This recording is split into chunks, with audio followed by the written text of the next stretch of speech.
Core. Hi, everyone, and welcome to Vue Contributor Days. We're so excited to do the first Vue Contributor Days with all these amazing people. Thank you so much for joining. I see a lot of friendly, not faces, but friendly names in the live chat. So if you haven't joined the live chat yet, feel free to join, ask questions. This is definitely a collaborative event, so don't be shy. Whether you are contributing to Vue, using Vue, or have no idea what Vue is and are just here because you heard about it on the internet, we'd love to hear where you are in your Vue journey. I wish I could make a pun for that. Journey, maybe? Anyways, it's a stretch. It is a little bit of a stretch. I'm going to go ahead and share my slides really quickly. So there we go. And by way of introduction, my name's Tracy. You can follow me on Twitter at LadyLeet. And I'm part of a company called This.Media. And I'm very excited because one of the things that we get really excited about at This Dot is bringing together the JavaScript community in all ways possible. Any way we can somehow bring together the JavaScript community and create more collaboration within those communities and within the community as a whole, we get excited about. So last year we started Contributor Days, and we've been doing this with different frameworks and libraries, and it's really a way to, you know, open source is open source, but sometimes the discussions aren't as open as I think the contributors hope, and I think people working on or using the different frameworks and libraries sort of feel the same way.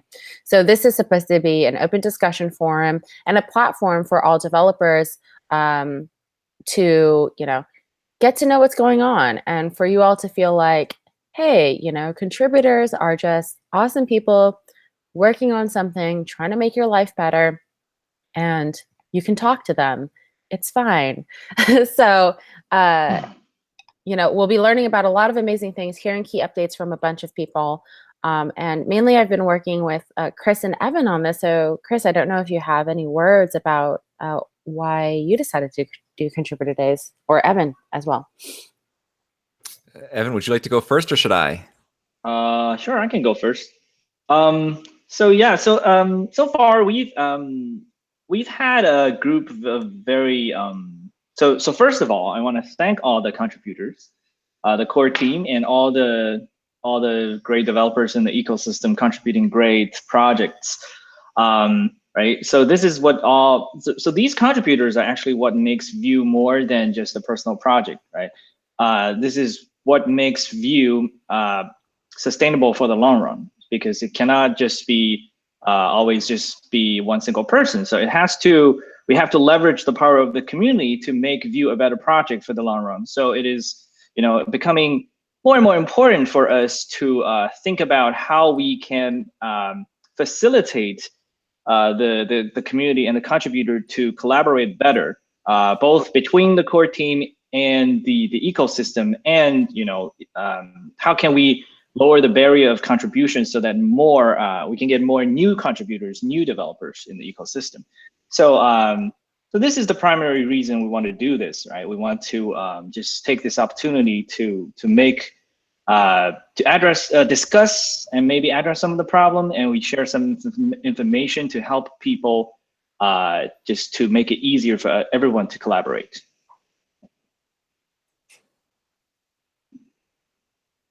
Chris? Yeah, so I don't know if I have too much to add there. I agree with everything Evan said, obviously. We've talked about this before, and I'm really, really grateful to you know, Tracy and Deanna, particularly at This Dot, for really like starting this and really doing the vast majority of the work and organizing it, because it definitely wouldn't have happened without them. And so I'm really grateful for that contribution to the Vue community and helping us communicate better with you know, each other in the ecosystem, and just create like a better framework, better ecosystem, and help us all learn more about what each other is doing, and help the community learn what everybody is up to. Yeah, well, y'all have been doing such an amazing job, and it's really amazing to see how the ecosystem has grown in the past 2 years. So I wanted to introduce our leads. These folks, basically Chris, Thorsten, and Evan are on the Vue core team, and then I myself. So we'll be sort of facilitating some of the conversations. We'll be on live chat. You can ask questions. Feel free to, and let us know if you need anything at all. This is a little bit of an agenda to show you guys what's going on. I grew up in the Bay Area, so I always do things on Pacific, even though I'm around the world everywhere. So at 6 a.m., which is right now, we'll be doing introductions. We'll be doing the state of the Vuenion. Evan will be giving the state of the Vuenion and Q&A. So again, feel free to ask questions while everyone is talking. 6:45, we'll be doing a tooling update. Then we'll be going into an education update. Then we'll be talking about mobile development.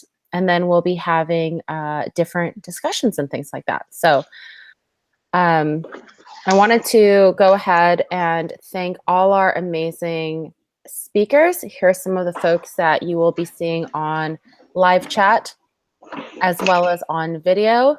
So probably a few faces to get familiar with and to know that, hey, these are people that are, absolutely willing to help you get started in your contribution. So super excited to hear everybody speaking and giving updates on their different projects within the Vue ecosystem. Also, a big thanks to some of the different contributors who are also on live chat. We have so many different Vue meetups that we've partnered with around the world to get the word out about Contributor Days. And Chris, I believe you have an update as well that was just added to the website. Yeah, so really the big thanks goes to Ben Hong, who recently set up vuemeetups.org, which we added to the join us page on the Vue website. It might have been just like yesterday, the day before, or something like that. Mm-hmm. And it's a really fantastic resource. It helps you find meetups in your area, and also if there isn't a meetup in your area, help you plan meetups and potentially other events like little conferences and stuff like that in the future. So it's really a fantastic resource for anyone who wants to even start a tech meetup, whether it's Vue or not, but especially so for Vue. And I definitely recommend checking it out. Once again, that's at vuemeetups.org. And huge thanks to Ben Hong for doing all of the work for that. That's so awesome. I'm very excited about this. Another update is for this we do a state of browsers. This is going to be happening July 17th. So feel free to tune in there if you want to hear updates on Chrome, Firefox, Edge, Brave, and then a few others actually will be having joined. So check that out. And I think next up, I'm just going to go ahead and hand it over to Evan for the state of the Vuenion. Okay, so let me share my screen. Everyone can see it? Yep, perfect. Cool. Let's see. Okay, so today's update is mostly going to be oriented towards people who are tooling authors. For example, if you author a tooling library for the Vue ecosystem, or you are interested to learn about the tooling landscape and interested in contributing to Vue potentially. So it's not going to be talking too much about end user oriented things. So it's going to be pretty much focused on more on the tooling part. So let's get started. I'll first talk about some tooling improvements that we've done in the past few months. Some of you might have noticed we've most of the efforts I have personally been focusing on in the past few months are mostly in the tooling part of the ecosystem. And one of the first things we did in that area is we extracted some of the common utilities when it comes to compiling Vue single file components into a lower level utility package called component compiler utils at Vue/component compiler utils. So this is the minimum set of functionality that we need that is going to be shared across multiple tooling, right? Before this, we have the problem of when it comes to compiling Vue single file components, which is pretty much a core feature of Vue when it comes to tooling, is we have to re-implement the same logic for different systems. We have Vue Loader has its own logic. Rollup plugin has its own logic. We have the Browserify transform. Even the Jest transformer has its own compilation logic. And people have been, so the Parsa people also wanted to have Vue support, but they didn't want to rewrite the same logic over and over again. So we decided to extract these commonly shared utilities into a lower level package called component compiler utils that can be used, reused as a standard base for compiling Vue single file components. So if you are interested in authoring some utility, some tool for compiling single file components, definitely you should leverage this as a common starting point.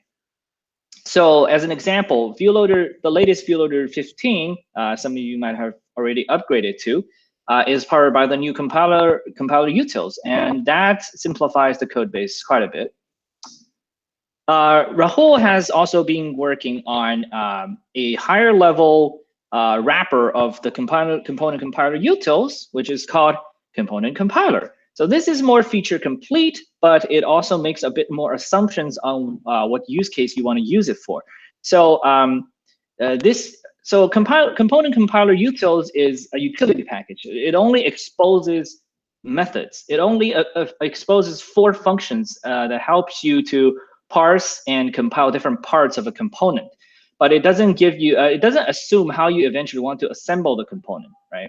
So component compiler is higher level in that it actually gives you a higher level utility convenience method that just takes the source and give you a component back, but it also makes more assumptions on where you want to use this component. So pick the one that you want to use depending on your use case. And so I believe Rahul just recently reworked rollup plugin Vue using the @Vue component compiler. So this is all powered by the new toolchain now, which should result in a more consistent output for consistent compilation for single file components across different toolings. I believe the official Vue support in Parsa also is powered by the new component compiler utils. And the Jest transformer, Vue Jest, it's on the roadmap to eventually adopt the new component compiler utils as well, which should greatly simplify its implementation and make everything more consistent. And so now it comes to Vue Loader. So Vue Loader had a major upgrade. We upgraded from version 14 to version 15, and that is a major rewrite of the Vue Loader. So we currently have a completely new strategy for inferring the loaders to use. And that resolves quite a few problems that we've had in the past. For example, most importantly, the fact that the loaders applied to the different parts inside your Vue file cannot share the same options with the rules that you've specified for files outside of Vue files. But after V15, because the loader is smart enough to take whatever rules you have defined and apply them to the corresponding parts in the Vue component, so that resolves a lot of the loader options related issues that we've seen in the past. So this is just some insights into how the Vue component compilation actually works, right? So a Vue file is first has to be parsed into the corresponding parts it contains. It is compiled into the template part, script part, and style part. Then each of those parts has to be piped through another compilation process, right? So the template needs to be compiled by Vue template compiler. If you use TypeScript, the script part needs to be compiled by TypeScript or via Babel in most cases.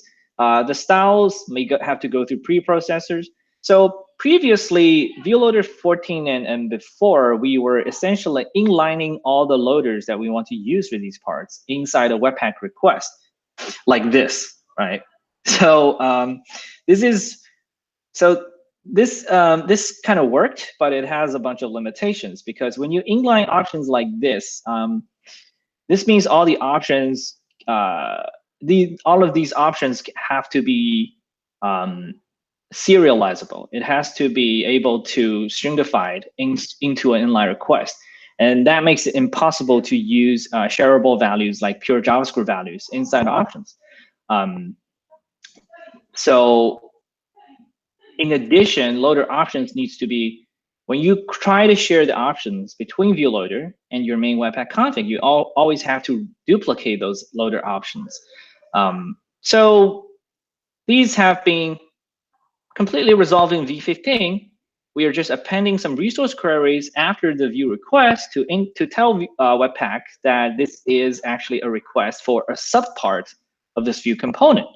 And then we have a Webpack plugin that clones your existing Webpack rules and then tweak them so that they match these specific requests coming from inside of your component. So that resolves the problem. But just recently, Vue Loader 15 clones your existing rules and match them with the corresponding parts in Vue components. So that resolves our previous problems. For example, if inside your Webpack rules, you have this rule that matches SCSS files, right? It matches SAS files. So this exact same rule will also apply to both plain SCSS files and also the style len equals SCSS blocks inside Vue components. So that's how the new loader inference works. It pretty much makes loader configuration the same as exactly the same as configuring normal rules. And just recently, Webpack exposed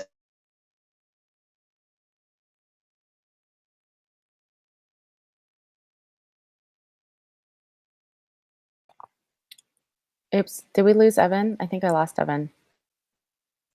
even easier and gets rid of the need for using Evan, the custom Webpack plugin to do that. Evan, I think you broke out for a second. Hello?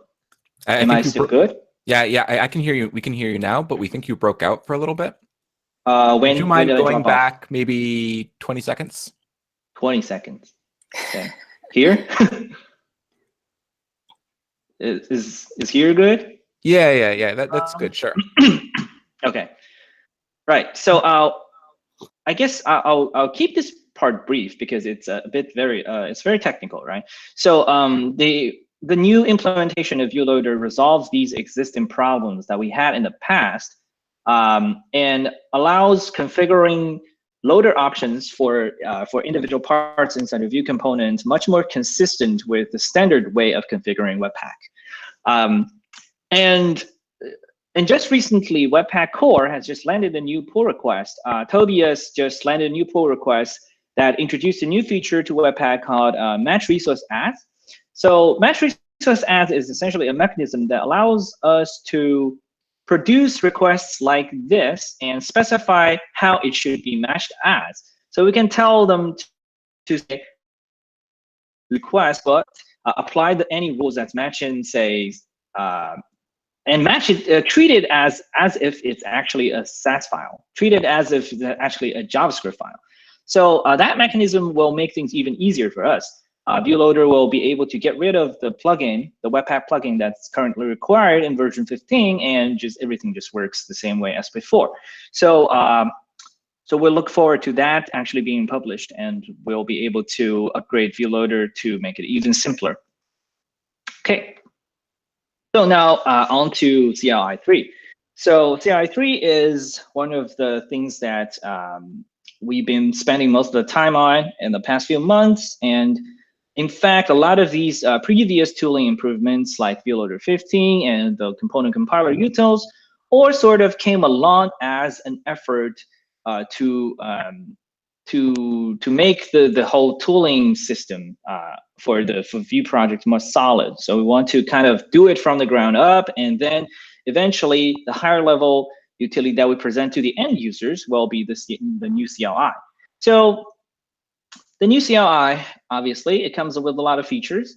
if you select these manual features, we have TypeScript, PWA, router, Vuex, CSS preprocessors, linters, unit testing, end-to-end testing. So I'll just try it out, and it should cover most of the common needs for production grade projects.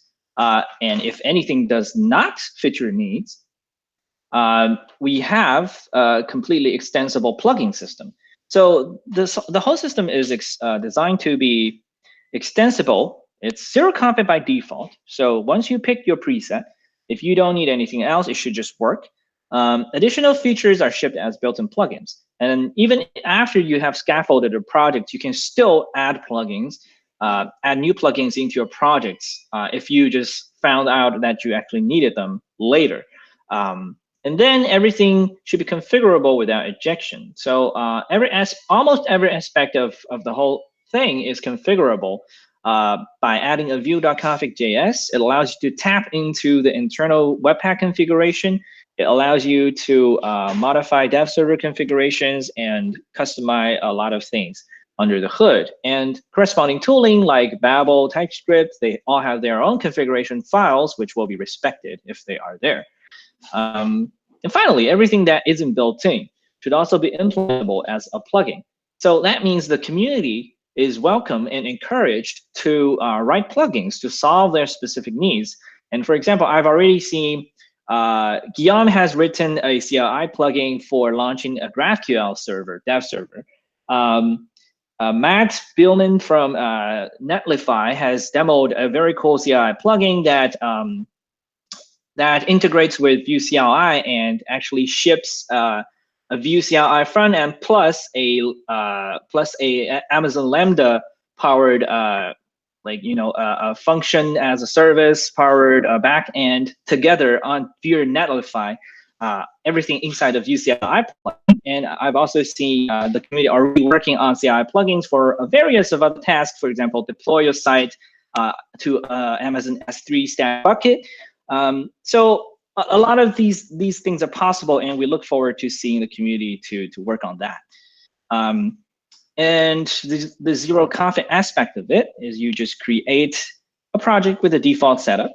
This is great for prototyping, but if even that is too much, we have the feature called instant prototyping that allows you to just have a single Vue file, and you can serve it instantly. This requires you to add a global add-on, but once you've installed that, every time you need to quickly prototype something, all you need to do is write a single Vue file and start serving it. It comes with all the same features with some default ESLint rules, Babel transpilation, and hot reload out of the box. And this is the configurable without ejecting part that I already covered. So main config file is vue.config.js. Webpack can be configured with either via simply merging options, or you can use Webpack chain to tap into the internals. This allows you to fine tweak the options for existing plugins and existing rules and plugins. And in the latest beta, we've also greatly improved the feature called Vue Inspect. Vue Inspect, because the problem is because the new CLI conceals the internal Webpack configuration. So you don't have to look at the configuration if you don't want to, but when you want to tweak it, you can use Vue Inspect, which will output a stringified version of the Webpack configuration. And each of the rules and plugins inside the output will show you how you can exactly use Webpack chain to access that specific rule or plugin to tweak its options and tweak its options. So this should make it quite straightforward if you want to somehow tweak the internals of the Webpack configurations. And this is also, plugins are also able to do the same.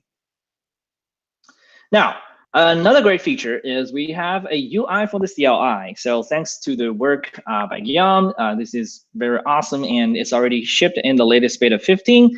There might still be, we are still tweaking that. There might still be a little quirks here and there, but so far it's been, so in the latest beta 15, it should be working reasonably well, and we encourage everyone to try it out and give us feedback, and we're gonna keep improving that. We believe a UI-based project creation and management interface should lower the barrier for new developers to come on board, for those who are not yet completely comfortable with CLIs, or for those who just simply prefer a graphical user interface. This is a great addition. And some of the latest updates where the CLI is on the bleeding edge, we are using Webpack 4, Field Loader 15, Babel 7, TypeScript 2.9, and Jest 23. Everything is, we're gonna try to keep everything updated as often as possible. And some of the more future-oriented features that we have already shipped or are planning to ship in the CLI. So PWA support is officially part of it. Excuse me. It leverages the Workbox plugin, and we're in close collaboration with the Chrome team who are working on the Workbox plugins. We also have a feature that allows you to build your Vue files and distribute them as native web components.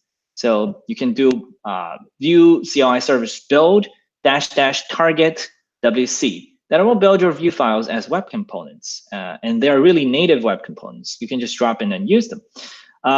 And some new work in progress feature called a modern mode that allows us to build two versions of your application. One is using native ES 2015 that targets only modern browsers. So this skips most of the transpilation needed and should result in faster code and smaller bundle.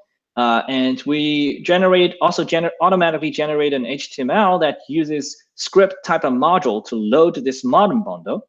Because script type of module only works in these modern browsers, they will be ignored in legacy browsers. And legacy browsers will fall back to the fully transpiled version of your application. So this allows you to ship a modern, leaner, and faster code a bundle to users of modern browsers, which are probably 80% of the users in the Western world. And but in case you still cannot completely leave these legacy browsers behind, you still have an automatic fallback to that. So that's something inspired by the recent Meteor 1.7 release, which comes with a similar feature. Okay, so, and we also tucked in a new feature called MultiPage Mode in the latest beta, because not every app needs to be an SPA. So this allows you to build an application that has multiple HTML pages, but they are built as the same application. So we still, they will be able to share the same common chunks. So they'll be able to leverage better the Webpack's code splitting and common chunks extracting features as part of the same application. So we'll have documentation for this pretty soon. Okay, so that's CLI. So next I want to talk about a bit about the project and its stability and evolution and all that. So I already talked about this at VueConf 2 months ago, but it turns out the CLI is taking longer than we hoped. So the RFC process will be initiated once we are done with the CLI and once I start focusing back on core. So RFC is going to be a repository and a process for getting new features into Vue Core. So right now we have a lot of feature requests that's hanging around, but a lot of times some of the feature requests, they just come out of you know, when sometimes you're a developer and you're working on something and you feel like, oh, it'd be nice to have this. But when people raise a feature request, they don't often go through the same thought process that is often required when you're trying to get something into Vue Core, which is used by a lot of developers, right? So the impact of adding a new feature to Vue Core is getting bigger and bigger over time. And there are a lot of more considerations that you need to take before you actually land something new into a library that's depended on by so many people. So we want to use the RFC process as an opportunity to sort of help everyone who want to propose new features to go through the same thought process that we have to think about. How do you, would it be a breaking change? How do you encourage people to migrate? And why does it justify? What a percentage of the users will this be useful to? And does it justify the additional API complexity that this will bring about? All of these questions, we want to have a formalized framework for people to work that through before we make new features into core, and that would also serve as a place for people to discuss potential new features. So this should be published once we start to work on the new minor release, which is 2.6 that is coming up, and release schedules. So these are just some high-level principles on how we want to handle releases in the future. For major releases, we want to give people at least a 6-month heads up. And we want to make sure all major version migrations are as smooth as possible. So, the general process is, if we plan to have breaking changes in the public API, in the high-level API, we will do that first through the RFC process. So all the potential changes that breaking changes that will happen will definitely be in the RFC repository. So you can always just go there and see what will break, or what will likely break in the future. So you will already know that, right? And once we land some of the features, we will start to gradually introduce deprecation warnings in the minor releases before that. So these minor releases will not be breaking, but it will start to hint you about what potentially will break and guide you towards a progressive migration. So by the time you get rid of all the warnings in the latest minor, you should be very close to just upgrade to the new major.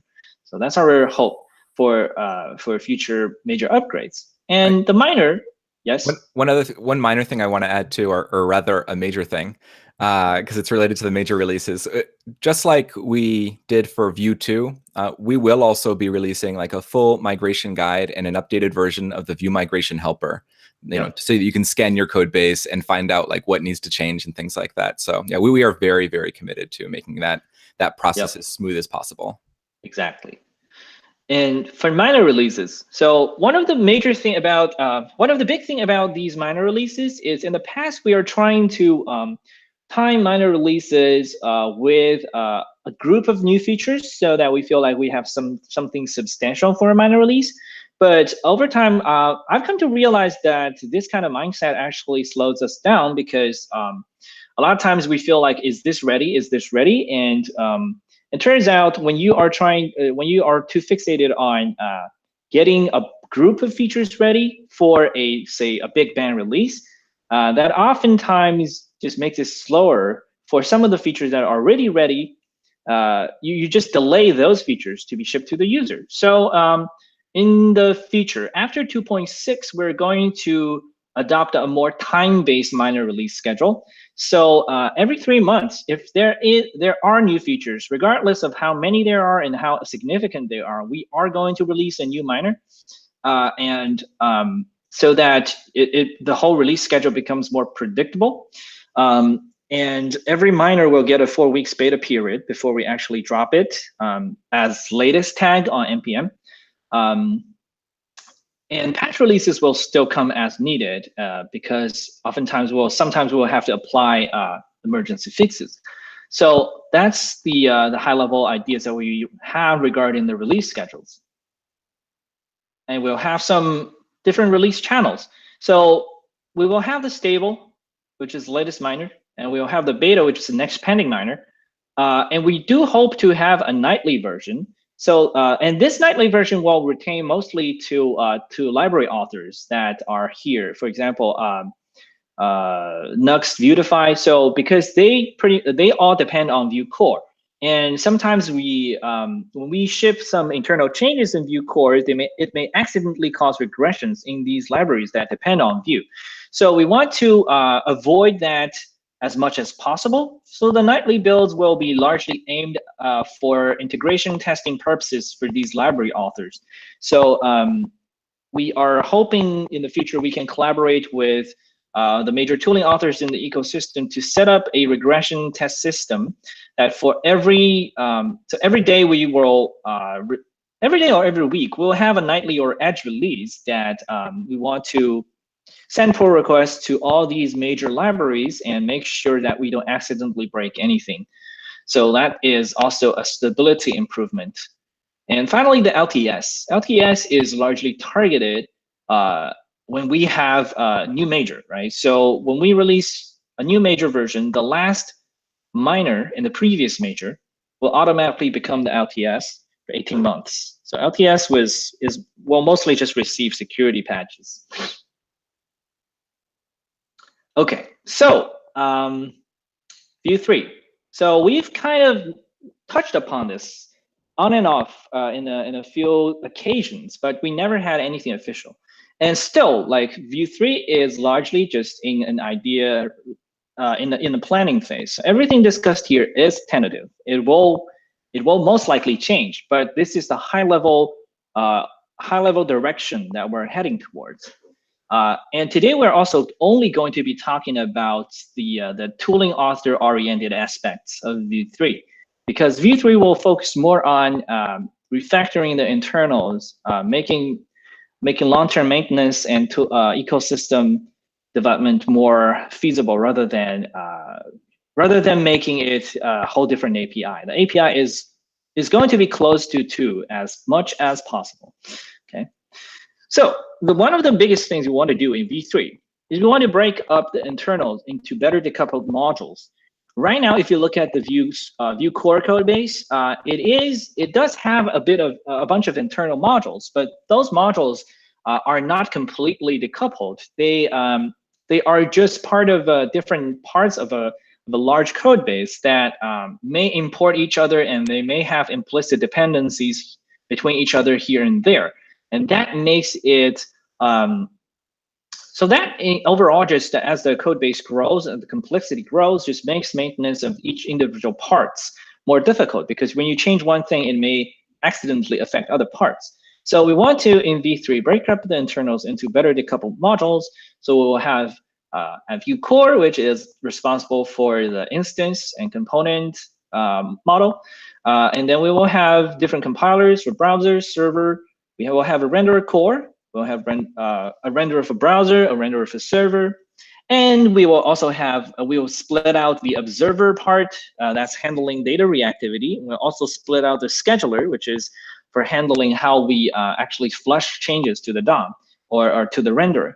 So all of these things will decouple each of them. So we will likely switch to a monorepo-based code organization. And each of these packages will have its own API surface and have its own test suites. So each package should be theoretically be able to be maintained as an individual piece. So this will also lower the barrier for newcomers to help with maintenance, because now we have these little self-contained pieces that have a well-defined public contract with how it interacts with the other parts of the code base. It's much easier for new contributors to grasp what this specific part is about and what your changes might, what kind of impact your changes will have in this specific package. Another benefit of this architecture is, notice that we have observer proxy, observer ES5. So these are swappable to produce different final builds. So we can have a build that uses the proxy-based observer, which only supports modern browsers. But we can also switch it back to use an ES5 getter-setter-based observer that will be compatible with the current 2.x. So this is our hope in a way that we can produce different builds that, one build that is modern browsers only, and one build that will support legacy browsers like IE 11. So in the field talks, we mentioned that we want to drop IE support completely in V3, but after talking to a bunch of users, we realized that might not be the time yet. So this is our hope of how we can support IE 11, but still being able to leverage the latest features in the browsers.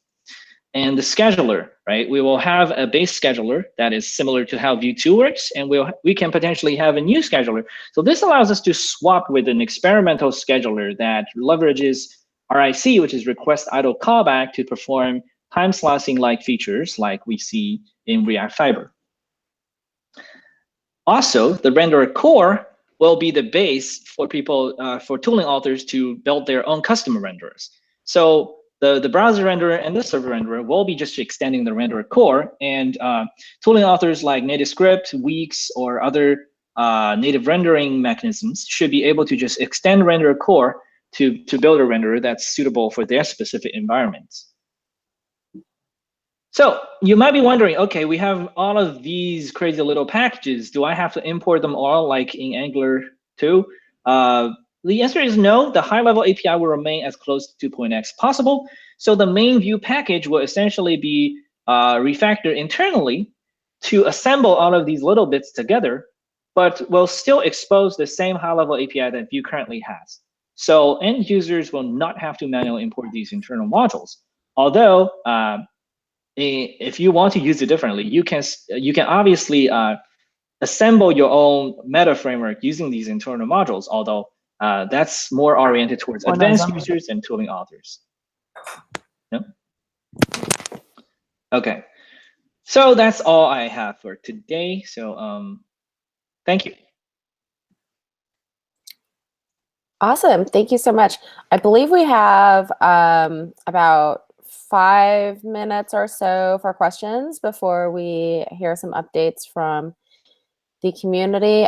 There was one question in here, and again, feel free to post your questions on chat, but one of them was, is there any plans to hire developers full-time to increase team size and allow faster growth of the Vue ecosystem, just like Laravel did?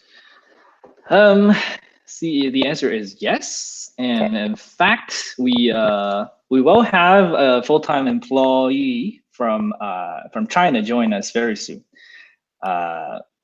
So that will be the first full-time employee. But we are still experimenting with that because obviously Vue is still largely supported by the community, and we don't have enough funds to actually function as a say a for-profit company. But yeah, but we definitely don't exclude that possibility of, you know, if we extend to have some more you know, commercial income that, you know, we would build a product to support Vue as a backing company, then we'll be able to hire more people. But all of these things we don't exclude the possibility of doing that. So. Well, very cool. Yes. Just to add to that, I think Evan, we talked about Open Collective and possibly using those funds to fund of the PR. So while we won't be planning to hire a bunch of devs that were working full time, we're planning to use the resources from Open Collective to similarly like Webpack is doing. If someone is working on a big feature and is willing to dedicate a huge chunk of time to this feature, then we're currently planning for ways to reimburse them from Open Collective resources. And we've also been, you know, talking to organizations like Tidelift, which might be able to provide an income stream for people who are doing like sometimes less glamorous work. You know, it's like maintenance work that has to be done, and like, you know, building new like tiny features and making incremental improvements. But, you know, it's not something that usually gets a big announcement, but it's vital work that everyone enjoys. Yep. Awesome. Well, keep the live chat going. A lot of really amazing people, again, introducing themselves, talking about how they're using Vue, which I think is amazing. You know, welcome beginners and welcome people who are doing really big things at their company. So next up, I wanted to go ahead and move on to the tooling portion. I think I have like one more question. Yeah, absolutely. Yeah. Sure. This is for Evan. Yeah. So you talked about building building Vue components into web components, right? Using Vue CLI 3, and this is actually something I don't know. So this isn't like a question I'm just asking. Right. I was wondering, does that actually use like a global Vue instance? Yes. Yeah. Okay. That requires a global Vue instance. So each web component doesn't like bundle its own Right. So Vue, even if got you it. import Vue, it's automatically externalized to fall back to a global Vue variable. So you can load multiple web components built using Vue CLI, but you should only have one copy of Vue on the page, obviously. Yeah. Excellent. Cool. Yeah. Thank you. Yep. That's it. Go ahead, Tracy. Alrighty. So I think next up we are going to go down our list of amazing folks within the tooling community. First up, we'll be having Sebastien, Alexandre, and Pooya. And Chris or Evan, I don't know if you wanted to say a little bit about Nuxt before they present. I think they can introduce themselves. Well, I think most people should know about Nuxt, right? I think that's like that says everything that not everything that people need to know about Nuxt, but like Nuxt is really, really cool. If people are using Vue, they should know about Nuxt. If you don't know about Nuxt already, like definitely check it out. It is really, really cool. But yeah, the Nuxt folks can probably give a better introduction. That they probably practice their 30-second elevator pitch more often than Thank you, Chris. Actually, we didn't practice this, but I'm happy that you didn't talk about our dancing move after the conference. So there must be a video online for that. I hope no. So there is. Yeah, I think there is, along with Evan's karaoke. Oh yeah, I have it too. Okay, so I'm Sebastien. I'm the co-author of Nuxt. I think you can see my brother as well. I think he actually is wearing the same shirt. And there is also Pooya here, the third core contributor and core team member of Nuxt. And so so first of all, I will let them introduce you, and then I will let Pooya talk about the future of Nuxt 2. And then Alex will talk about the documentation, and I will finish about the ongoing project of Nuxt and the long future of Nuxt.js and the team and what will be going on the community. So I let Alex talk first, and then Pooya. So I am Alex, the other brother. Yeah, nothing more to say. So I'm here to join this Vue.js Contributors Day and talk about the next feature coming with Nuxt v2, and let Pooya talk more about that and come after. Pooya? I think you need to unmute. Do you have my sound? Yes. Yeah, we can hear you now. Honestly, this is the first time I'm talking to Sebastien and Alex over that, and it's twist exciting for me. I will talk about in our production. You broke up a little bit, Pooya. Would you mind repeating that?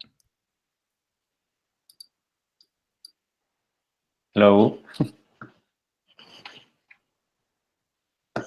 Pooya's connection might not be very stable, but let's move on then. Okay, so I think he shared with me the slide, but I would like. Okay, I can do something else in the meantime. So about Nuxt.js, right now we are in version 1.4.1. We just published like 1 hour ago a patch.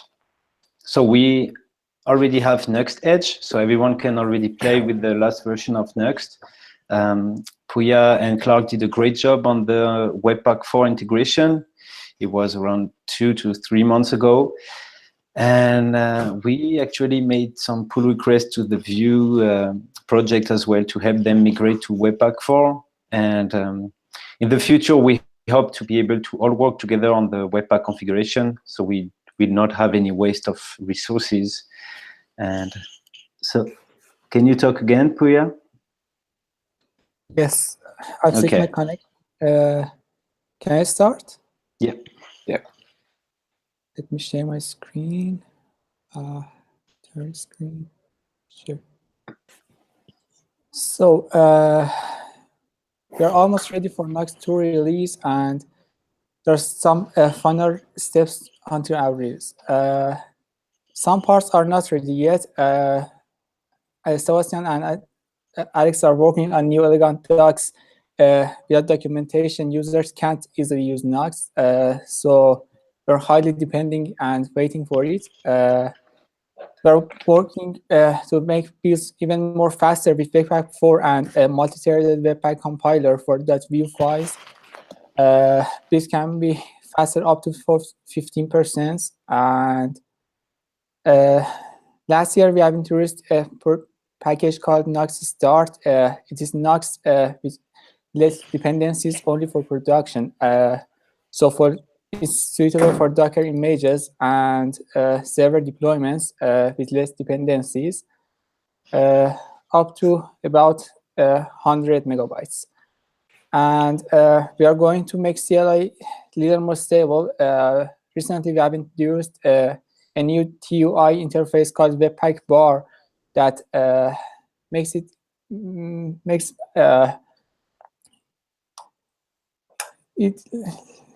a little elegant our builds, but it's not stable. For example, it hides some error logs, and I'm heavily working on it. But the good news is that Nuxt Edge is already fully stable. At alibaba.ir, we are currently using that package for more than 1 month. It's online with more than 115K users, and it's performing very, very well. It's well integrated with their CDN, CI/CD, and testing systems. Currently, more than 15 team members and 3 independent projects there are powered by new version of Nuxt.js. So it's well tested on production and an enterprise-ready project. And in the future, we are some improvements. First, we are going to introduce something called dynamic SSR. This is especially useful for crawlers and search engines, so we can disable SSR for real users and just enable it for search engines. So users with low-cost servers and that those who don't want to heavily lift the SSR performance, they can use this feature to only enable SSR for search engines. We are going to make renderer module more customizable, and if we can do that, we can introduce something new called multi-thread SSR renderer that can benefit from multi-core CPUs to render the pages. This can make SSR performance much faster, and we are going to continuously adopt with new Vue.js improvements, their tooling and their new features. That's all. Thanks for attention. Thank you. To continue quickly about what Pooya talked about. So we are aware about Vue CLI 3, and also with the superb UI that Guillaume Shaw made. So we are also exploring some possibilities if we can have a module for Vue CLI. So we have to talk internally of the possibility, and if it's possible, or if not, what solution can we bring for Vue CLI project created if they want to use Nuxt as well. So really trying to connect more Nuxt and Vue as well. And then, so if we cannot have a UI, we really love the idea of having a UI. We have a lot of modules, but sometimes users struggle to find them online. So we are also working on a solution to list the module and have a way to add a module directly inside your Nuxt project. And to finish, there is Alibaba, and recently we discovered that there is the Roland Garros website, which has been made with Nuxt.js as well and serves a lot of traffic. So we are really proud of this as well. And we, Alex, will talk quickly about the new documentation. Yeah, and just want to give you a note that we are running a little bit over time. Okay. So, just 50 seconds. It's going to be very fast. The new documentation website's going to be launched probably at the end of the month. It's going to integrate a new section called resources. and with the list and the form about how to add new modules and new template in the Nuxt community, and also all to migrate all migration from Vue.js plugin who's not server-side ready, and we get some example like Vue ID 18N, the translation module, who have been created for server-side rendering capabilities. But by the way, all this stuff gonna be added on the new website with more documentation, tutorial, and more surprise. So that's all. Right. Thank you all very much. And I do want to say one more thing, because I don't know if we actually define what Nuxt is, but for those who might not be familiar yet, it's basically like a framework on top of Vue that gives you a lot of really cool features, including like SSR, server-side rendering out of the box, static site generation. And one of the defining features is you can create .vue files nested in folders, and that will automatically be routed for you, similar to like, if you're writing PHP files. So that's like really, really cool. And you don't have to configure anything to make that work. Thank you. That's a good explanation, actually. I think we should hire you for the documentation. And so do we have time for some questions, or? I think we should save questions for a little bit later, right after all the updates on tooling. Next up, I wanted to go ahead and have John from Beautify present. So virtual hugs. That's what I feel like the introductions are. They're basically virtual hugs before you have to speak to everybody. Thank you. Can you guys hear me? Yes. All right. Good morning, everyone. For anyone who doesn't know who I am, my name is John Leider. I'm the creator of Vuetify. Vuetify is a material component framework for Vue.js. So if you're building an application and you need components and you don't want to write them yourselves, you might come to our framework to take a look at it. And I'll go over a couple things that we're working on right now and some of the cool new things that are coming out very soon. Right now, we actually just released yesterday beta.2. So version 1.1 is our big form update. So we've refactored all the form components to have a better structure, to be easier to work with, and have also unified the styles across all the inputs. One of the problems before was if you had different combinations of inputs, it was very difficult to have them all line up stylistically. So we've been working very hard on that since release. It's also backwards compatible. So as a minor, we've been able to utilize, Vue has a functional component which allows us to actually do some really cool things for backwards compatibility to determine what input you were using before, so that we can give you nice deprecation warnings whenever you noticing my swag. Yeah, I like pop characters. It's kind of since I spend most of my time in this room, it's my little hobby to keep me sane. It's all backwards compatible, and we've started to add a lot more higher level features that are going to be available at the bootstrapping level. So whenever you're doing Vue.use Beautify for a plugin, right now we offer the ability for a la carte where you can do specific components if you want.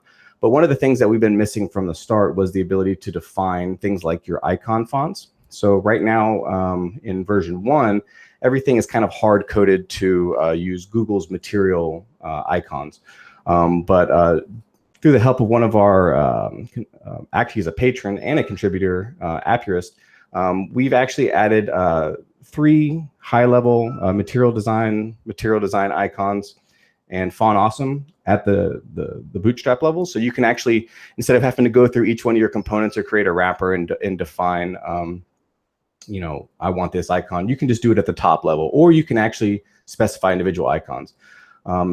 And we're also adding RTL support. So this is something that we tried to get out for 1.0, but it wasn't really feeling like it was there, and it was kind of very hard to push it back, but we did.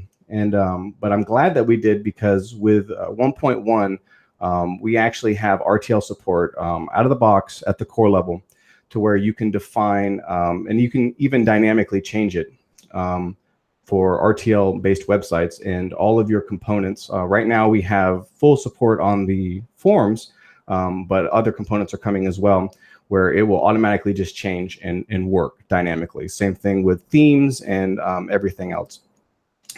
And yeah, we just have a bunch of new components coming. Actually, Google decided to release Material Design 2.0 in the process of us working on 1.1.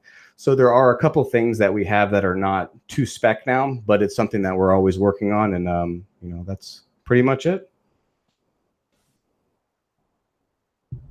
Thank you very much, John. And I also want to add that in my consulting work, Vuetify is definitely the UI library that I see the most out in the wild. Like, there are a lot of people who are really enjoying it, finding it useful to get them productive. So they don't have to focus on the design. They can just focus on like getting something that works, like the actual business logic specific to their app. And Yeah.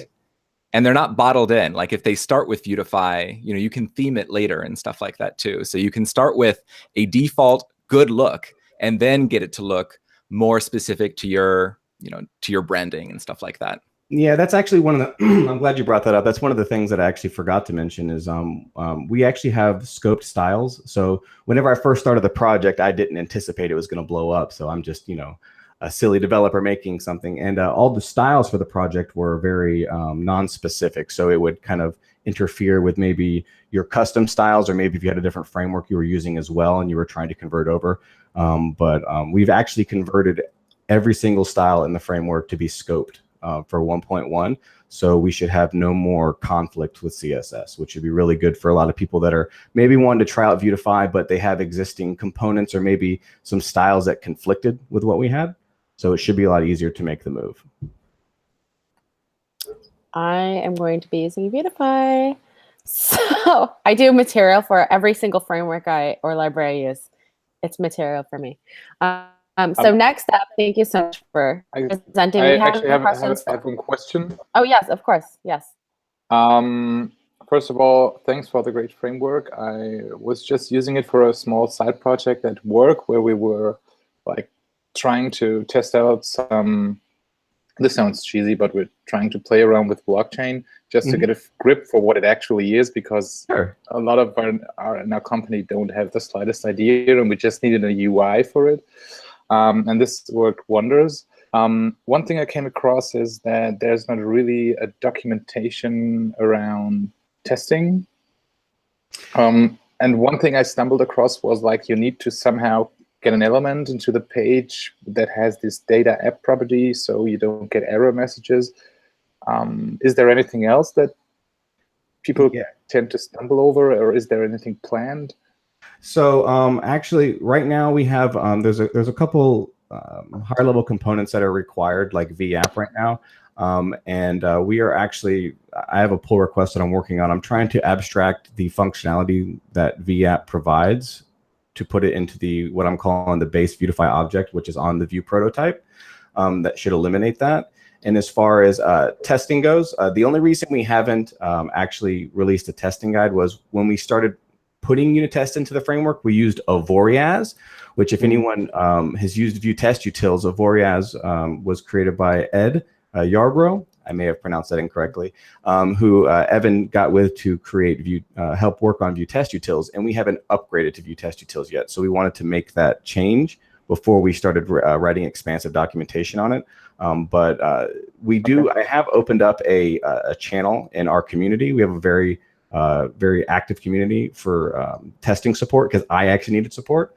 But it's something that I'll mark down and see if we can try to do a little bit of a better job, at least in the interim, to help users get off the ground. Great.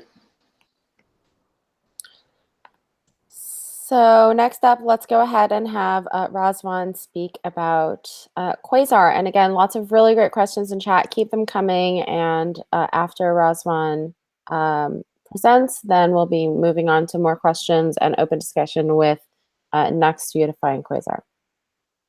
And potentially other tooling, if you have questions. Yes, about tooling. absolutely.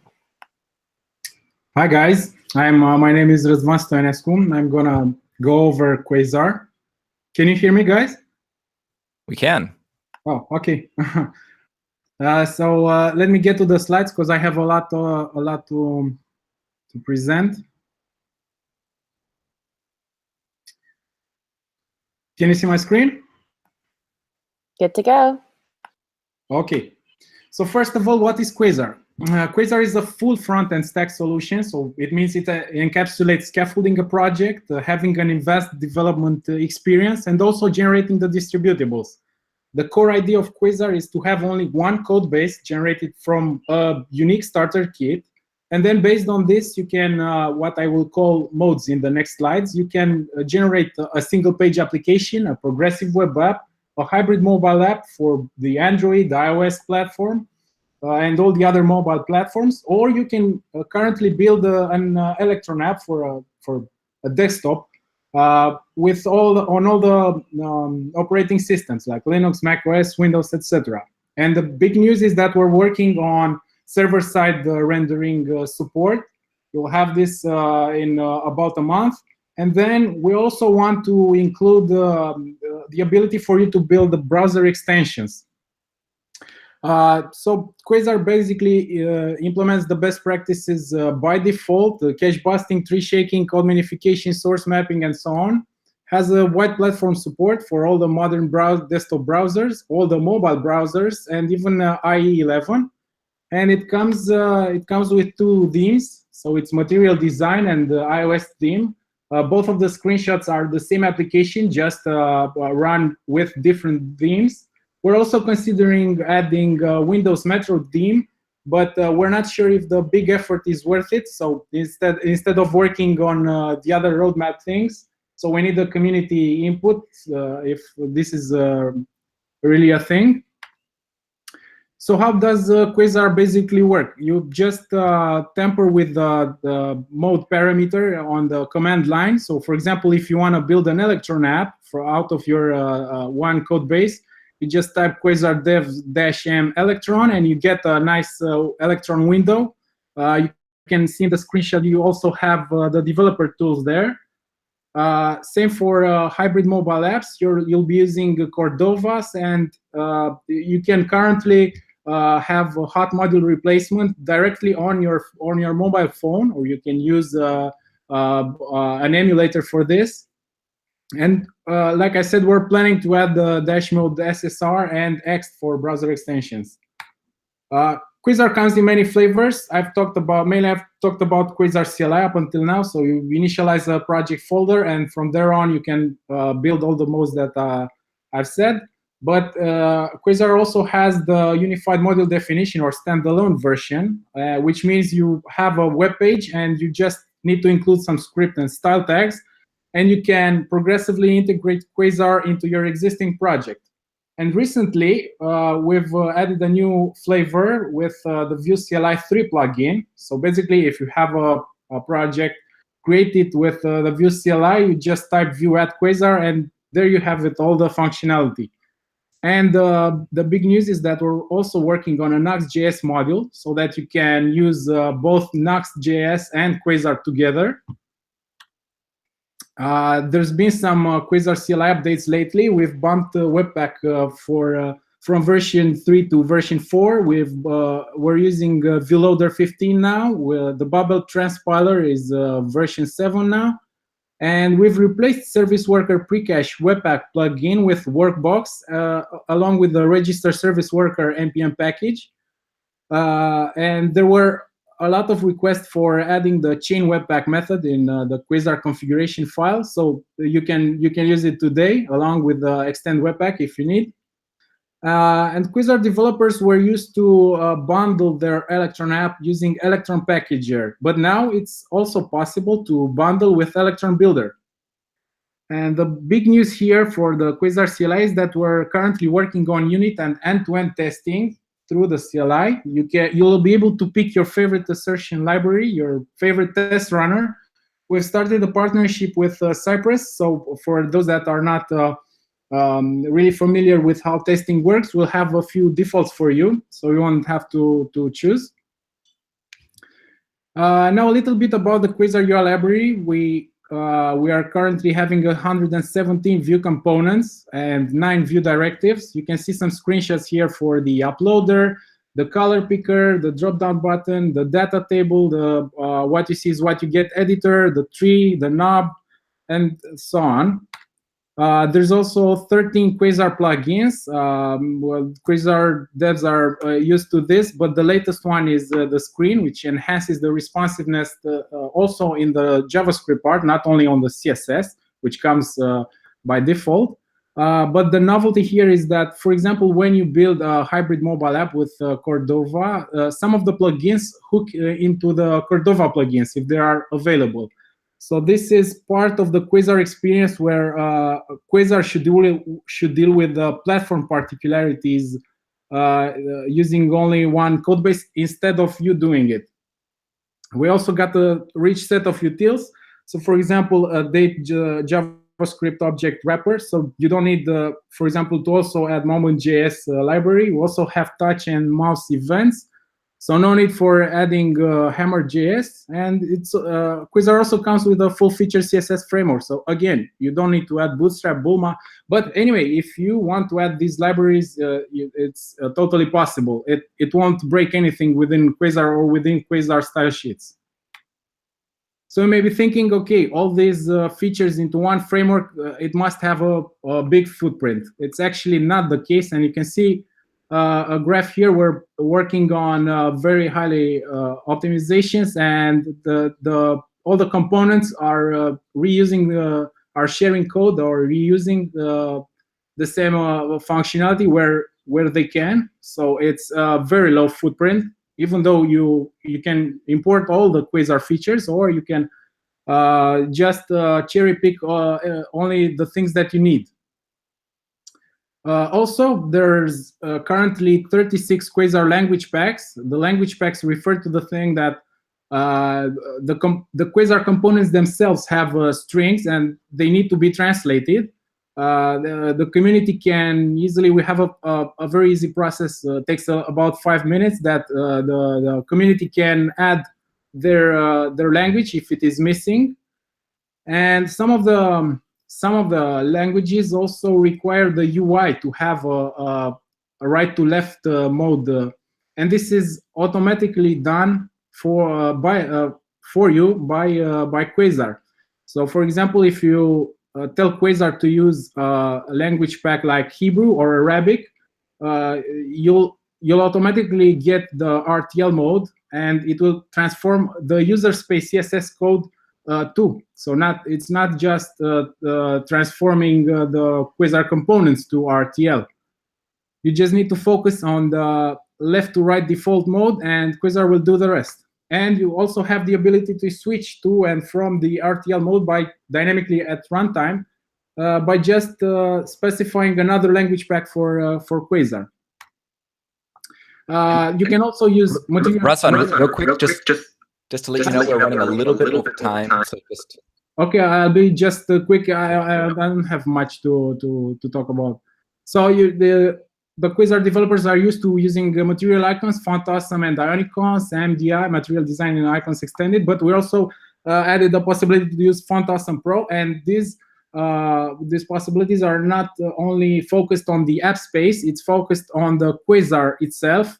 So you can tell Quasar components to use an icon set of your pick. So it's you're not bound to only material icons, and then on top of that add the other ones. We're also building Quasar Icon Factory. It's a daunting task to build all the favicons, PVA icons, PVA splash screen, Cordova splash screens, and so on. You need to focus. You need to build all these for all the platforms at multiple sizes, and this Quasar Icon Factory is going to do it all for you. You just need an image file as input.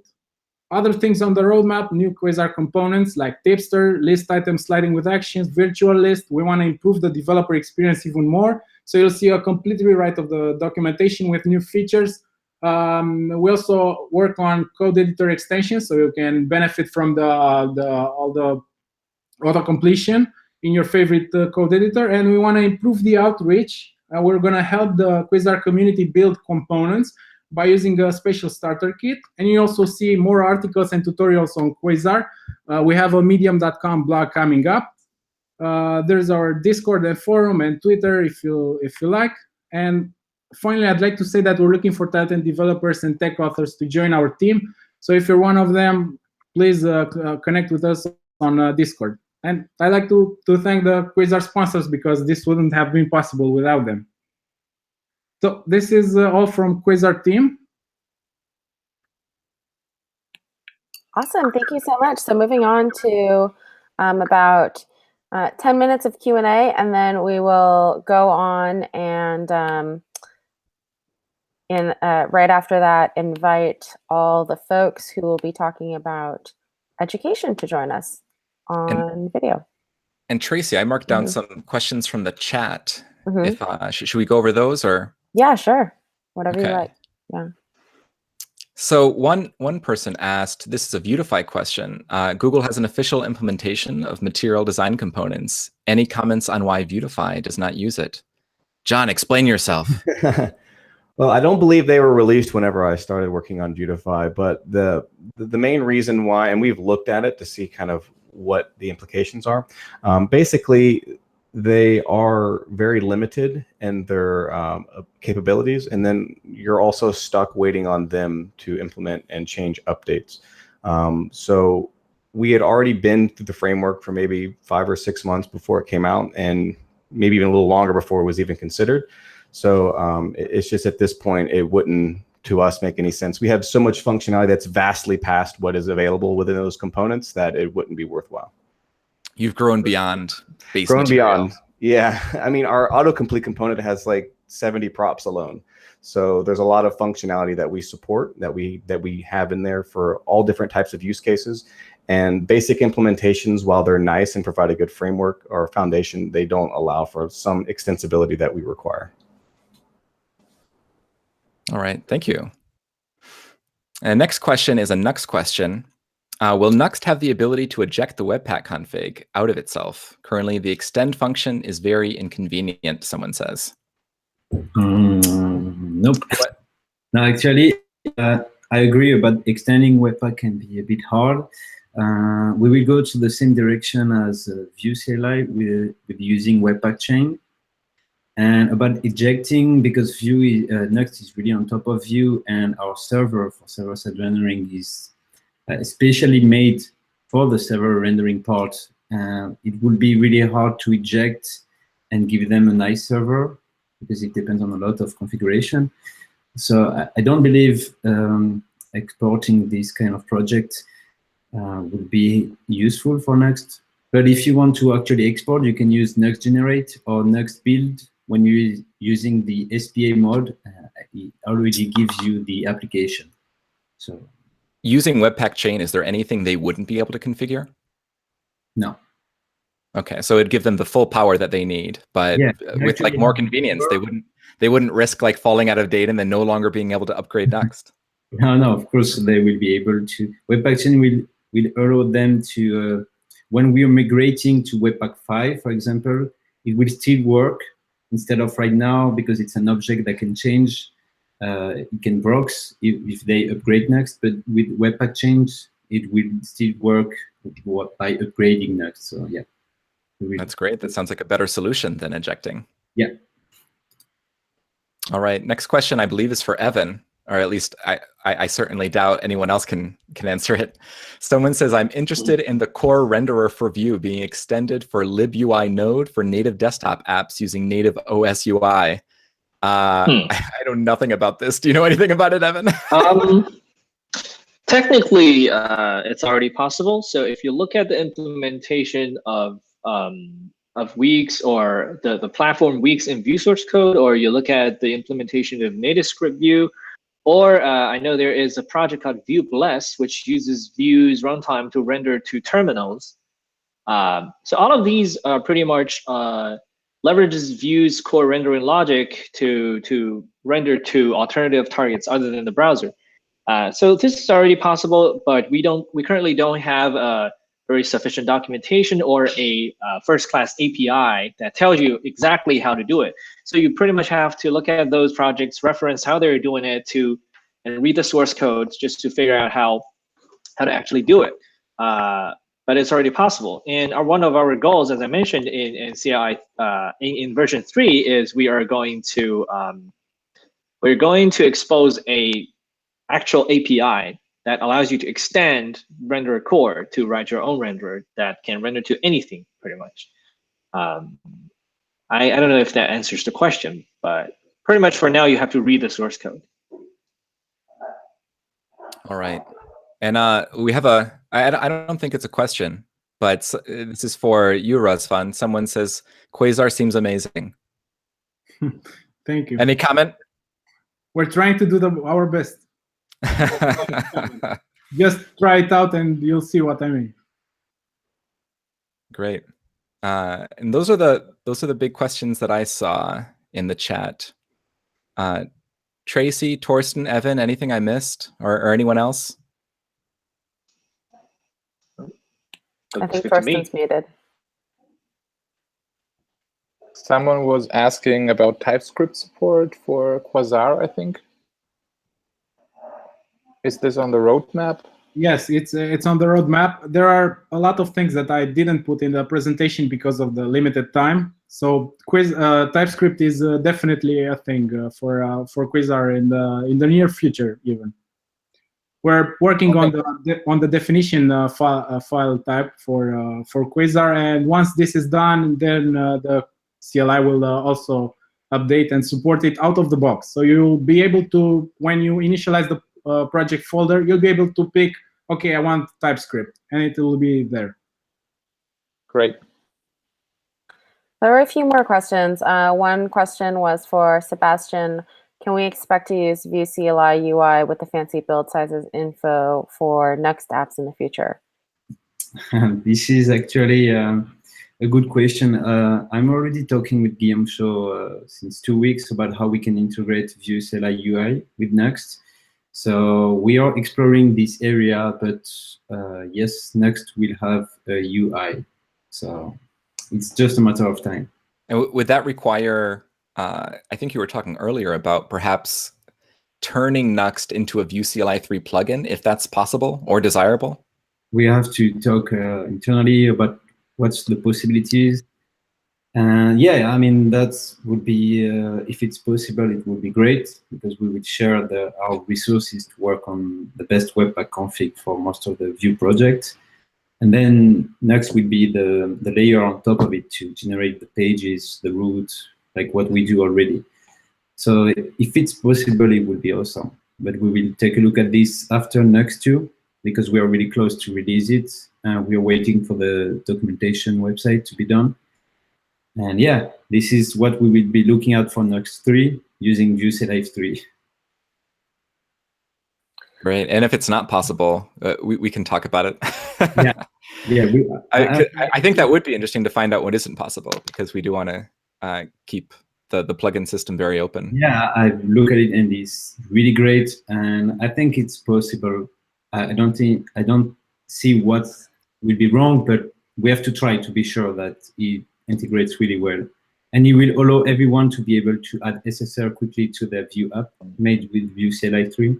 So yeah, I think Eddie put up an example repository where he demonstrated a very basic way to actually create a server-side rendering configuration with Vue CLI 3, which there isn't really a plugin for so far, but he has a minimal demonstration repository where he has a whole server and server-side package, client-side package generated through Vue CLI 3. I think he posted it on Twitter like 1 or 2 days ago. Okay, so I will look at it, because it's definitely something that will benefit for all the Vue community as well. Yeah. By the way, I think it's pretty amazing if you're looking at Vue CLI 3, how quickly the plugins are popping up. Like, I think for Beautify, there was a plugin within the first 2 weeks of releasing the beta. One of you guys wrote a plugin to integrate Beautify into Vue CLI 3. So I think it really speaks for how extensible and how the whole plugin approach of the new CLI is. Yeah, so I will need help definitely to work on this.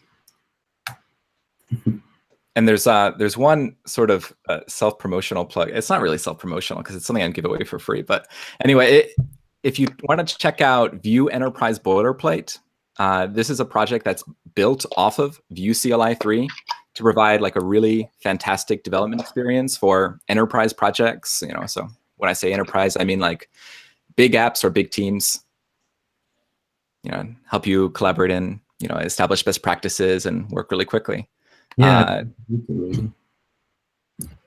So definitely check that out. I tried to document it very well. Can you send the link in chat, Chris, and then I'll go ahead and post it in the live chat as well? For sure. Awesome. So again, keep your questions coming. All these folks that will be hopping off who talked about tooling will be in the chat. So we weren't able to get to all the questions, but thank you so much, everyone, for giving updates. Chris and Evan or Thorsten, I don't know if you guys had anything else to say before we move on to the next portion. Just thank you. I'm good. Okay, well, I will ask all the tooling authors to hop off, stay in the live chat, continue in the conversation, and then we will be inviting now the education folks to hop on. Thank you, tooling folks. Have a nice day. Thank you. Thanks, everyone. Thank you. Bye. And just an update for the community updates for education. We're going to be having a few amazing people joining us today. We'll be having folks from Vue Mastery, Vue Newsletter, Vue School, Adam talking about Advanced Vue Component Design course, and also Vue Vixens. So give us just a second to get situated. Hello, Adam. If you need to test your slides, feel free to do so. Damian as well, if you need to test your slides, feel free to do so. And I believe we are still waiting for Alex, other Adam, and Jen to join. Oh, we got other Adam. Okay. Yeah, both Adams are here. Yay. And we have you joining. We shouldn't have invited two Adams. This is going to be confusing. I know. I'm not going to be doing a lot of talking. I don't think. I'm super sick, and my voice. Oh no, I'm so sorry. So, that's why the internet's so great. You can still work and not talk. Yep. And then we have Vue. Well, we have Vue joining us. Is that Alex and Rolf? Yeah, that's us. Awesome. Hi. Hi. First name Vue, last name school. And then I believe we are just waiting for Jen to quickly join us. Jen, are you there? I know you were on live chat. Bathroom breaks not allowed. I wonder should we start doing some introductions while we're still waiting for Jen? Yeah, absolutely. Go ahead. Okay, I'm going to start from right to left. So first, we have Alex and Rolf here from Vue School. Yeah. Hi, guys. How you doing? Okay, and just a brief introduction. Yeah. Just like, what is Vue School? If you had to give like the 10-second pitch or 30-second pitch if you have to. Yeah, we teach Vue.js, JavaScript, best practices, and other related technologies through video courses and articles. Okay, that's great. Thank you. And the next person I have here is Damian. Hello. Hello, Damian. And you're working on Vue Newsletter, right? Yep. It's not just a newsletter, but we get to this later. Vue Newsletter, not just a newsletter. Cool. Yeah. So you're going to have some updates on that about how it's not even a newsletter anymore. I mean, it is a newsletter. But it is a newsletter, but like, newsletter. yeah, it's not just a newsletter. It's like, there's some metaphor that I should be able to make or some joke, but it's not coming to me right now. All right, and Adam Wathan, who actually I'm going to skip back to Jen. So Jen, we're doing a quick introduction. So you founded Vue Vixens. That's what you're talking about right now, and you're talking about native script later, right? So what's your No, actually, my colleague Igor is going to be talking about native script. I'm just here for Vue Vixens. Okay, got it. Okay, I thought you were okay. Got it. That's not a problem. So Vue Vixens, 10-second, or if you have to, 30-second pitch. What is it? is a diversity initiative that I founded, and it's basically in inviting new developers, new women developers specifically, people who identify as women, to come to conferences and participate in our free workshops. Our workshops are always free. We're a great way to learn Vue for anyone who's completely new to it. We also are building a community to mentor mid-career women who tend to drop out because they get frustrated with other things that are going on in the community. So get new people in and keep them here. That's the goal. Beautiful. I really, really appreciate the work that you do. And we're going to come back to it later. So Adam Wathan, I have to specify your last name. Hello. You're feeling a little bit sick today. But Yep. What have you been doing in Vue lately? Why are you here? Sure. So last month, I actually released a course on advanced Vue component design. I promise if you watch the videos, it's a lot nicer to listen to than I sound right now. Yeah, you have a really good mic too, so you can hear exactly how bad you sound. Yeah, it's brutal. So yeah, so I put out this course. It's kind of focused on helping people learn how to build components that are more reusable and split things up into different parts so you don't end up duplicating lots of code, and just lots of different interesting patterns that I've been sort of picking up from what I've seen other people doing in Vue and in other communities, and just figuring out ways people can use those ideas to kind of design better components. So lots of kind of intermediate to advanced concepts for people who've maybe played around with Vue to just kind of do basic interactive UI stuff and want to learn more about how to, build groups of components that talk to each other in more interesting ways and design them in ways that you can use them to do more interesting things. So fantastic. Yeah. Thank you. I appreciate your work. And in case people were a little bit put off by my asking, like, what are you doing here? I invited Adam here. So he is definitely supposed to be here. Thanks, Chris. I wasn't trying to say like, who are you? Why are you here? Sorry. Go ahead, Adam Jahr, other Adam. Actually, you were here first. You were in the Vue community first, so I think you have to be Adam 1. Right. So I am Adam Jahr. Myself, along with Greg Pollock, we are with Vue Mastery. So we aim to be the ultimate learning resource for Vue developers. How we do that is we release a new video tutorial every week, along with sometimes an additional written article as well, in addition to that video. So really over time, we create courses and are able to, because of that weekly rollout of content, really stay up to date so that Vue developers have the latest content that they need to really succeed at their career. So is that sort of like Railscast or Laracast for Vue? Yep, you can imagine it as such. That's awesome. I think a lot of people find those resources really, really helpful. For sure. All right. So Tracy. Yes. Do you have an idea on where we should start, or? Yeah, I mean, actually, I do believe Adam, thank you so much for that introduction. I do believe, Adam, you are up first. Do you have any awesome updates for us on what's happening with Vue Mastery? Sure, yeah, so I have some slides. Let's see if I can share my screen. Good deal, we can see your screen. Cool. And your slides. Perfect. Nice slides, by the way. Very pretty.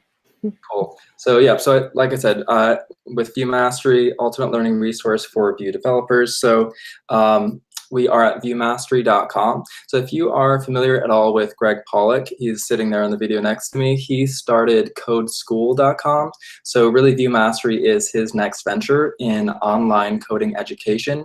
So instead of Code School focusing on multiple different technologies, we're just focusing on Vue. So that allows us to really roll out the latest, greatest content on the new features in Vue, new things that are released, new versions, and so we'll essentially be doing that for the foreseeable future. So we have free learning resources. So we have our Intro to Vue.js course, along with our Vue Essentials cheat sheet. So really the goal for that is to be a really great place for people to start learning Vue and have a really solid foundation so that they can get into the more advanced concepts, and really to help it be a little easier for people to be onboarded into the technology. So we focus really on visual learning to make what are sometimes abstract concepts a little more tangible. And the cheat sheet makes it easy for people to reference really commonly used syntax so that you're not constantly having to, Google the documentation, whatnot. You can have this on a second monitor or on your desktop or what have you, and have a really easy reference to memorize the foundations of the framework. So additionally, we have a subscription service. So for instance, we have an advanced components course that is one of our paid courses.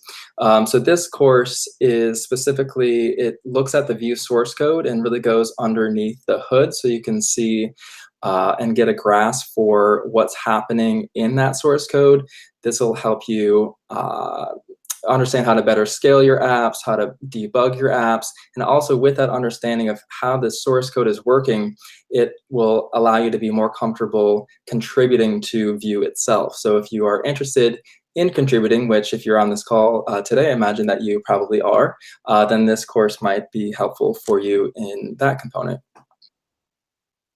So something we're really excited about is that $5 of every $19, which is the monthly subscription to our content, we donate it directly to Vue. So we're huge believers and both in open source but in Vue specifically. So we're proud of and happy to be able to donate part of our proceeds to Vue itself. So really by learning with us and from us, you're actually not only supporting Vue Mastery, but you're supporting Vue itself, the very technology that you're using in your career or your soon-to-be career. We also, we like to give back in multiple ways. So what we do additionally is we help produce the official Vue news. So Damian will talk about this a little more thoroughly right after me. But just to give you kind of a high level, it's available in newsletter and podcast. So Greg and I do the podcast. It's every Tuesday. If you haven't checked it out, I invite you to join us. We essentially cover the latest news, tutorials, and libraries in the community.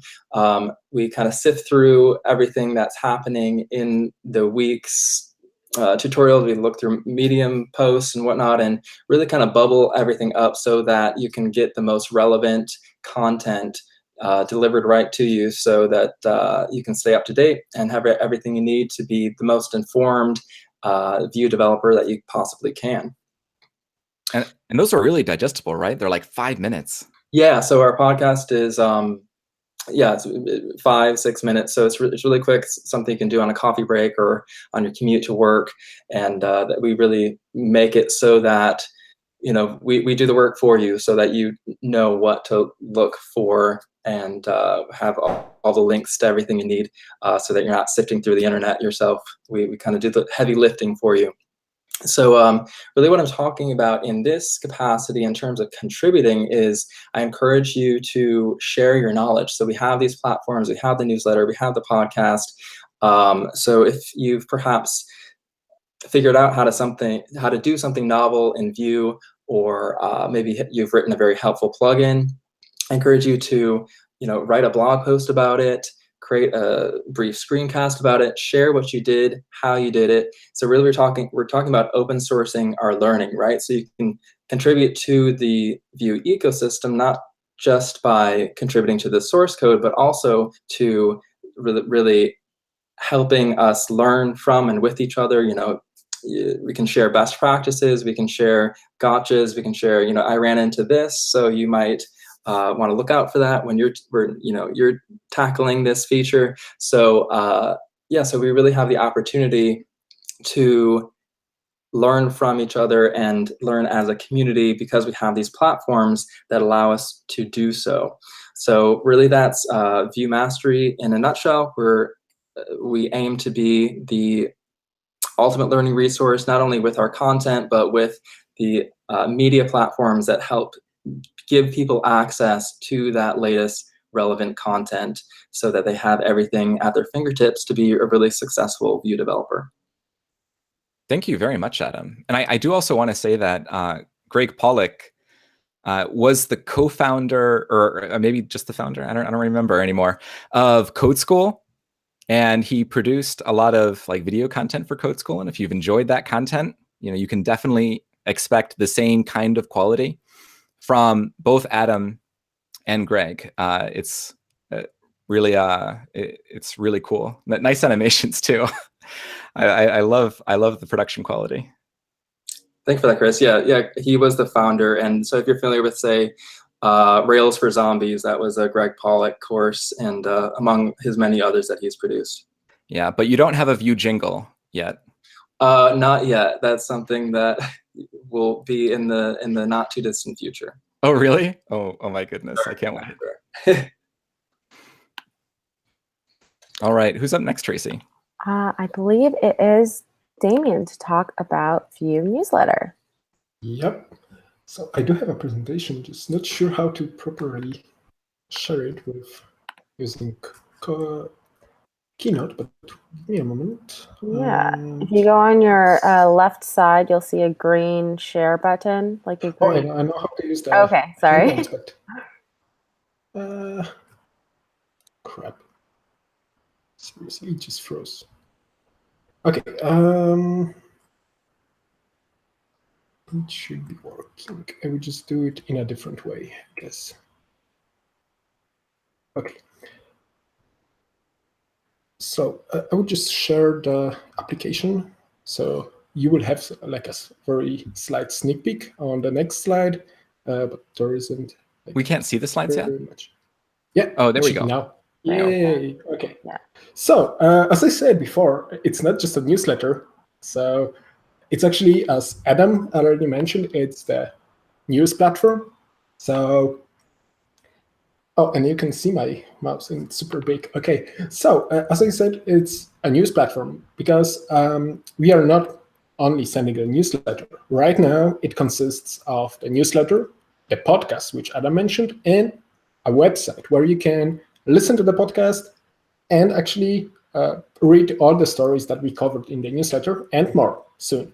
So the newsletter, some history. The first issue was sent on the 20th of July, 2 years ago. So in a result, we are sending those newsletters each week. So it is like yesterday we sent the 97th issue, and we are getting close to the 100th issue. And I'm still not sure if we should celebrate it somehow.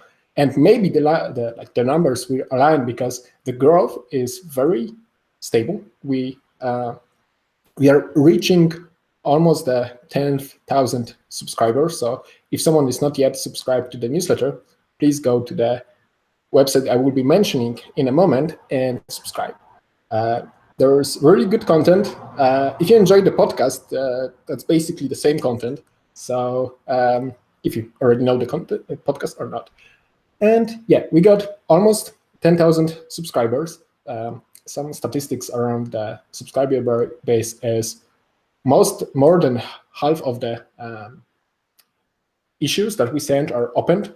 And we got a very good, I think, 40% click rate of the content that is inside each of the newsletters, like the issues. So that's pretty good. The next thing is, and yeah, it's created by me and my friend Christoph Jung. And yeah, the next thing is the podcast, which started on 7th December last year. And so far, there has been 26 podcasts. Most of them are super funny. Some are just funny. I love the way Greg and Adam are doing the podcast. Some of them are just funny, like not that funny. Is that what you're saying? Yeah, some are like brilliant. Yeah. So if you don't have the time to read the podcast, read the newsletter, you can just check out the podcast, and everything in the newsletter is covered there. But if you want to read about it, then just subscribe to the newsletter or go to the news.vuejs.org. And some statistics for the podcast. It's played by a huge 8,000 people that are listening to it each week. So in total, it gives us more than 200,000 downloads of the podcast. The number might be slightly skewed because whenever you go to the web page, to the news page, you're already downloading the podcast, even if you don't listen to it, but it's still a very huge number. So it is created by Adam Jahr, or Jahr. It sounds very German, so I'm more familiar with this pronunciation, and Greg Pollack, which you already heard about quite a lot.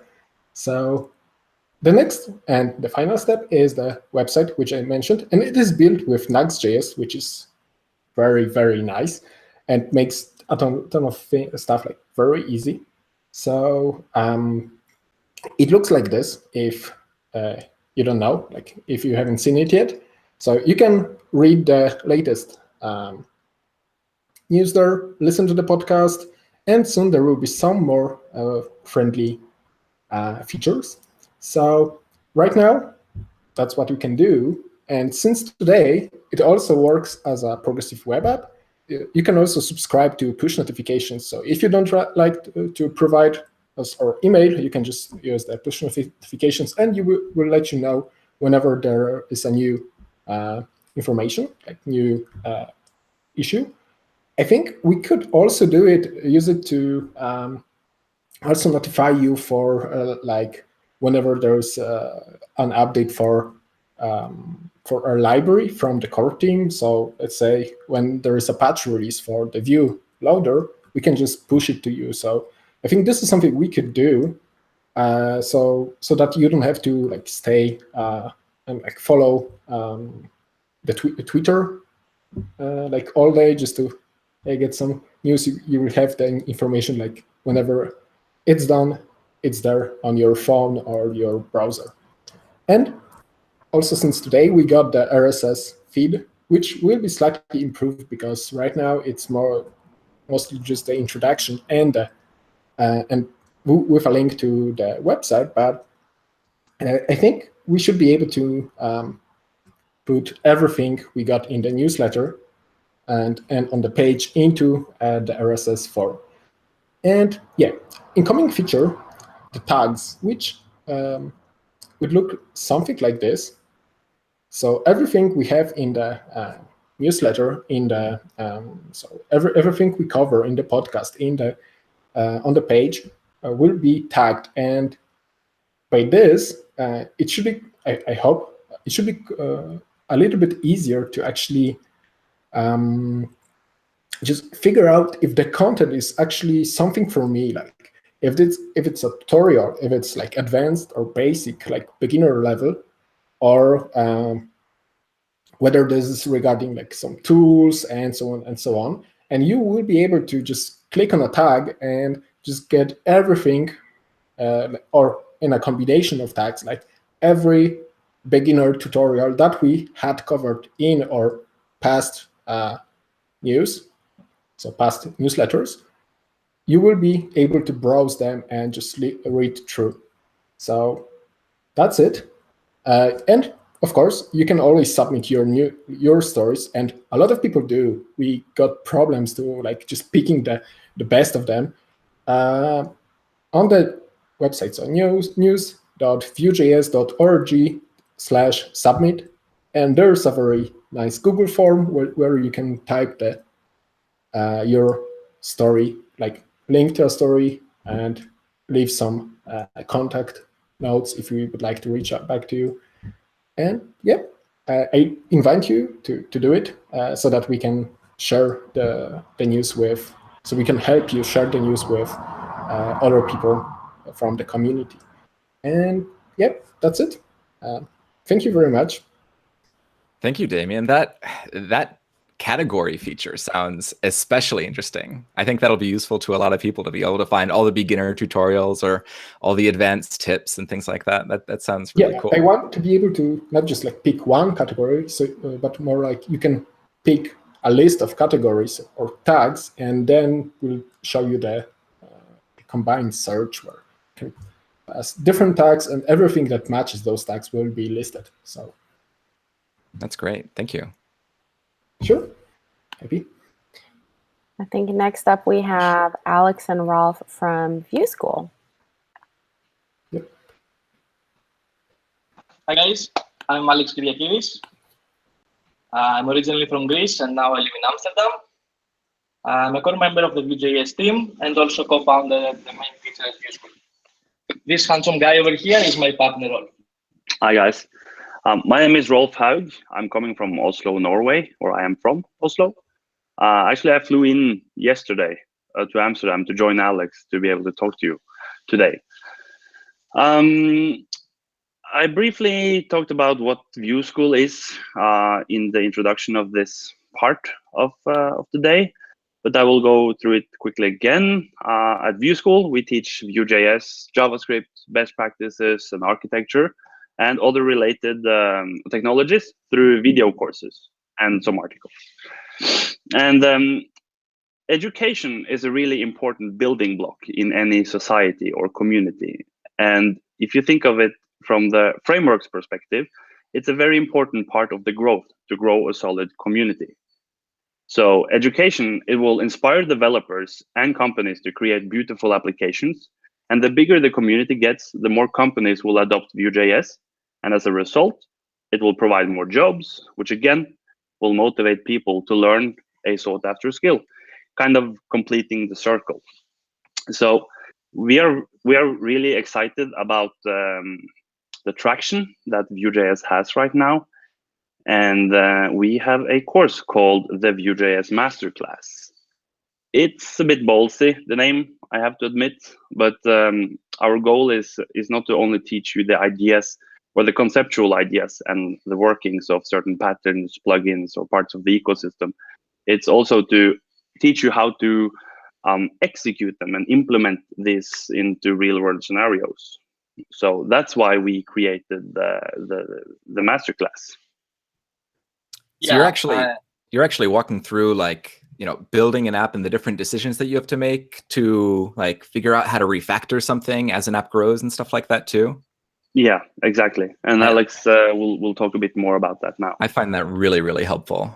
That's a missing piece oftentimes in educational materials. Thank you. Yeah. We started Vue School with the masterclass where we build a real-world application from scratch. And it starts with the very basics, like creating a project with the Vue CLI, working with JSON data and stuff. And gradually we introduce more advanced topics like UX, setting up and working with a real-time database, working on performance with Webpack and code splitting, user authentication, and pretty much everything. Our main focus is to show how everything works together, the best practices, and the architecture of the application. But besides of the masterclass, we also have topic-based courses, which are free. Our free Vue for Everyone course is quite popular, and a lot of people have sent us awesome feedback. So I recommend you to check it out to get an idea on our teaching style. Our team consists of 10 people all around the globe, and it's getting bigger all the time. We're just about to hire a new developer that I guess most of you know if you follow vuejobs.com. Yeah, and it's not only the team that is growing. Our community is growing quite fast as well. And to be honest, I think we have an impressive growth. There are over 1,000 users that registers every single week, and this is very motivating, and it shows that people are interested in learning Vue in a structured way. We asked around on Slack and on Twitter to see if there was something that the community wanted us to talk about today, and there was someone that asked us what Vue School will do when the masterclass is complete. And we will, of course, continue to create great courses, create more courses. We will have more time to dive into more of the tooling available, like Nuxt and testing. And we will also have more time to bring external teachers to Vue School. And we have some courses in the pipeline right now with some very exciting teachers. And we look forward to release those courses over the next few months. We are also getting some attention from companies that wants us to come and do in-house training. So if we work out the details, we might travel around and help companies boost their teams. And we were asked to keep this presentation kind of short. So I guess this is it from us, our 5 minutes. That's great. Thank you. You're welcome. Thank you for having us. All right. Who's up next? Well, actually, there's only one person up next, so I bet I can guess. Jen, would you like to talk about Vue Vixens? I would love to talk about Vue Vixens. Can you all hear me? I can. Okay, great. Cool. So yes, adding on to the amazing educational components that we've already talked about is my initiative called Vue Vixens. And we formally launched in February 2018 at the Vue.js conference in Amsterdam, this incredible stage. And it was just an amazing, amazing experience, but it really caught me by surprise. The enthusiasm and kind of the amount of community people who approached me afterwards saying, we want to support you. It's been the most successful thing I've ever launched, and it kind of caught me by surprise. So it's been a great experience for me. And Vue Vixens was initially envisioned as a sort of a Vue flip from NG Girls model, which is patterned after Django Girls as well. So the idea is we're hosting free workshops for women or people who identify as women. But from the get-go, I wanted to be very, very careful about inclusivity in language. So we are not ladies, we are not girls, we are not women. So we are trans-friendly. So if you identify as a woman, you're interested in learning Vue.js, you can come participate in one. And we also have expanded our focus a little bit from these initiatives. So we don't just do these conference workshops, although that's kind of our core modular, so that if anyone wants to, spin up a Vixen cohort anywhere in the world, you can grab a mini workshop and use it in a meetup. Just kind of gather people together and do a workshop together. So a great example of people who are doing this is our amazing cohort in Argentina. They're led by the amazing Super Diana. So she is fantastic, and she is running Vue Vixens Argentina. And we have expanded our focus away from just the free workshops for new devs, fixing the pipeline, to providing also networking opportunities for mid-career and senior women. There's a lot of initiatives getting people into the pipeline. There's not so much helping people stay motivated, and kind of move from beginner to mid to senior, kind of helping them feel supported all the way through their careers. We are also working with conferences to offer diversity tickets. We did this for Vue US. We'll do it again for Connect Tech. And if a conference organizer wants us to help organize their diversity offerings, we can totally help to do that. We have structures in place. And I just wanted to present this. It's just. I want to show you our website, and if you visit vuevixens.org, it's the next one we've got scheduled is a full-day workshop at We Rise Tech. We'll be at the Vue Road Trip Paris. I'm booking right now for New York City and a couple other conferences coming down the pipeline. JS Interactive Vancouver is going to be awesome. You can request a skulk. We call our workshop skulks. So because of Foxes, it's called a skulk. So we'll come and do workshops for you. And I also want to introduce my team. So I'm listing myself as Executive Officer and Queen Fox. But we also have the amazing Natalia Tabluchina, and she is our CTO. She is responsible for developing a lot of the awesome content that we have in our workshops. And we also have gathered a board of directors because we are filing to become a 501c3 organization for tech status. That means that we're going to be a private foundation by means of progress. I'm still working through all the tax ramifications and all this organizational stuff, but we do have a lovely board of directors. You'll recognize a couple of people here. Evan Yogesh is our CEO at Progress. We have more great people from Progress. And then we have the lovely Tracy Lee, who's right here. So that is our team. And you can always visit our galleries to see photos of our events, and we're averaging about maybe 11 people per skulk. I want to get as big as NG Girls very, very soon. So if you're interested, contact us on Twitter at Vue Vixens, and I'm very happy to be a part of this awesome community. So that's me. And I also want to add, I think it was pretty clear that at VueConf, the Vue Vixens table had the most fun out of everybody. We were yelling and screaming. In fact, when I got up to give my talk, I didn't realize that they still had gathered at that table. And there was kind of like a large yelp that went up on stage, and I like jump out of my skin. Yes, we howl to the moon. Well, actually, that's wolves, but foxes do. I don't know what they do. And if people do want to contribute to Vue Vixens, are there ways that they can do that? Like if they want to, like they like the work that you're doing and they want to help in some way? Thanks for that. It's of course we have our Patreon. I always mispronounce that name, and you called me on it.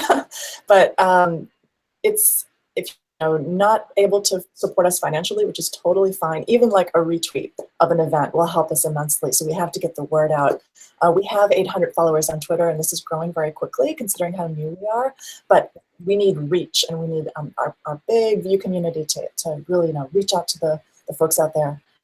Yeah, you can also, if you're interested, help us take a look at our workshop content. And if you see any means for improvement, we're looking for fresh ideas and writers. So join us on Slack, follow us on Twitter, and we'll see you online.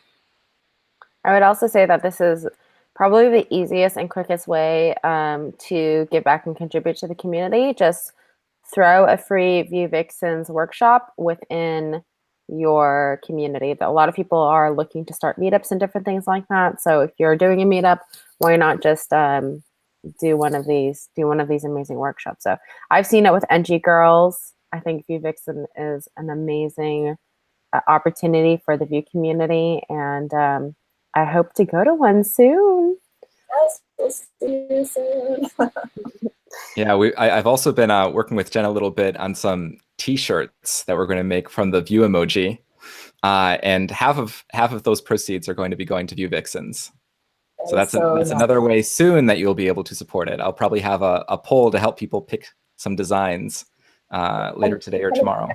Yeah, and becoming a public foundation will make this all kind of more straightforward and easy for us to take donations and then disperse them, and also for people to write off their taxes.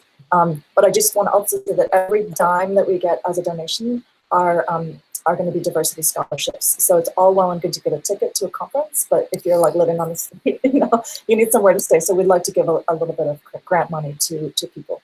So that's where the money's going.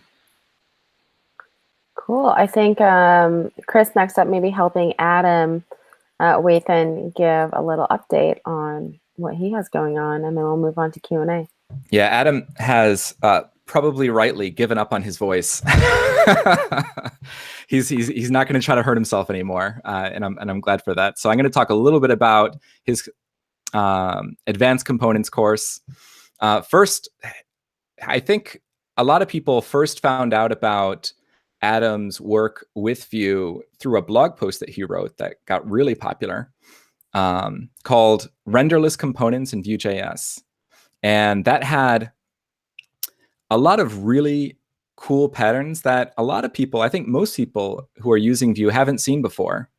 And a lot of those are using scope slots. So if you've heard of scope slots and aren't really sure like all the different ways that you might be able to use it, that's definitely worth checking out. And in his advanced component course at advancedvue.com, he goes over scope slots and a bunch of other features and combinations of different features to create kinds of components that you might not have even realized was possible before. I've talked to a lot of people who have gone through that course and then realized later, like, oh wow, I before I finish, I need to like go and like rewrite parts of my app because I realized there's a better way.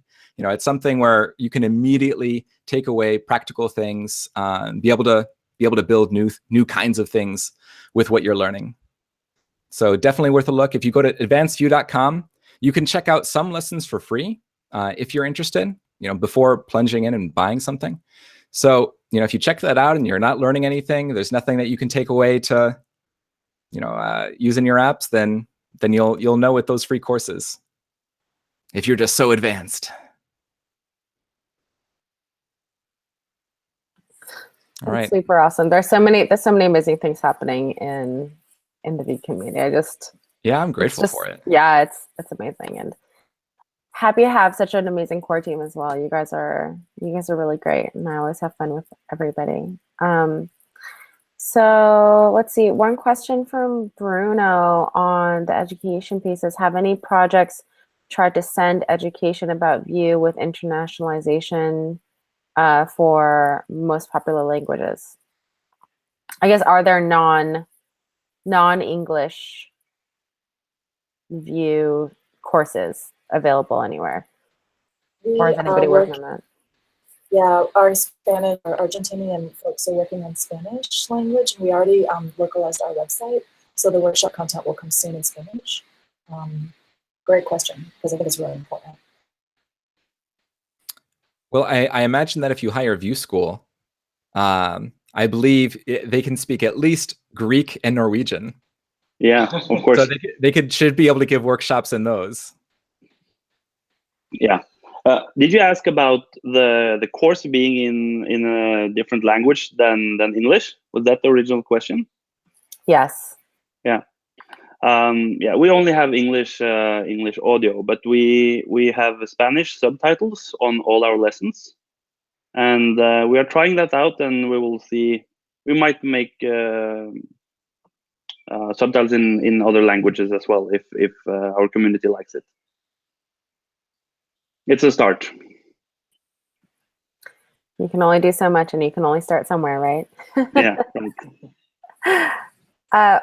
Does anybody else, Chris, I don't know if anybody else, or Thorsten or Evan, anybody else have any other updates or questions, or anybody on video currently? Do you guys have any other things to say before we move on to the next piece? Or anybody on the live chat as well, feel free to ask questions. I believe we've answered all the questions.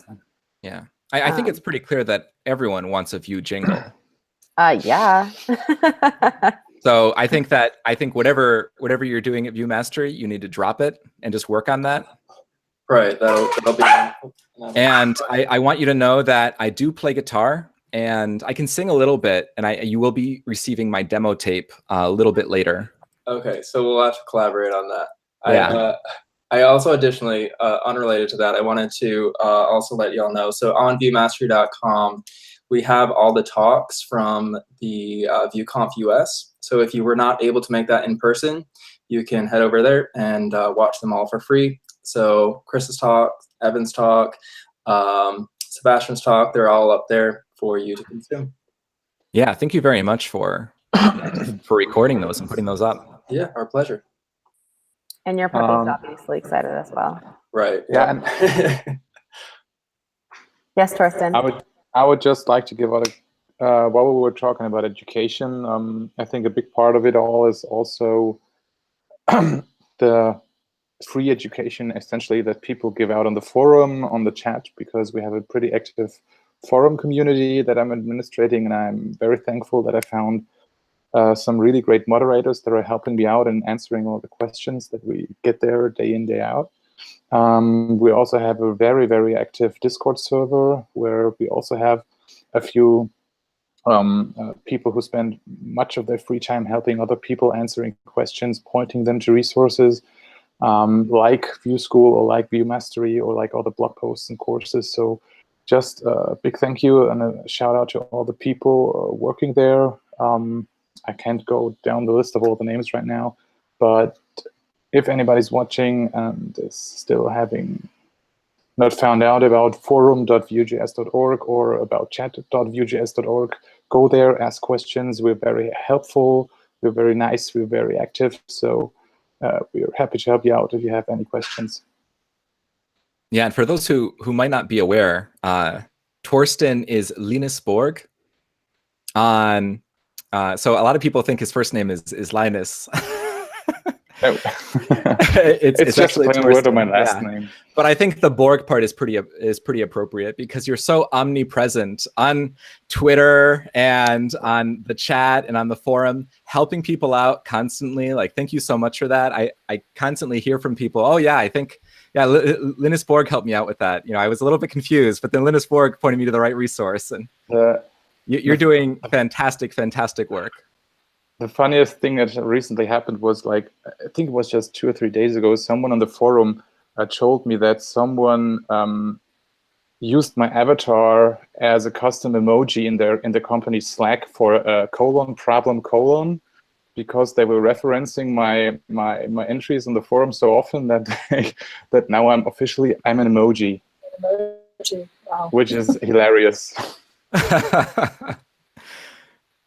I would love to just thank similarly the tooling authors who make building our workshop so much easier.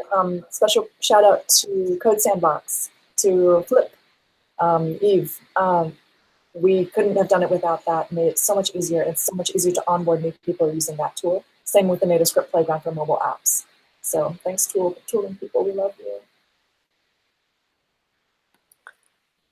Well, exciting. So I think we should move on to the next portion of our community updates, and we will be having mobile development. So thank you so much, education folks, for joining. Again, these folks will be on live chat, so you can still continue to ask questions, links, etc. But besides that, now I wanted to go ahead and invite all the mobile folks. So thank you again so much, education folks, for everything you do in the community. It is really, really, really amazing and awesome. Thank you. Thank you. Yep. Bye. And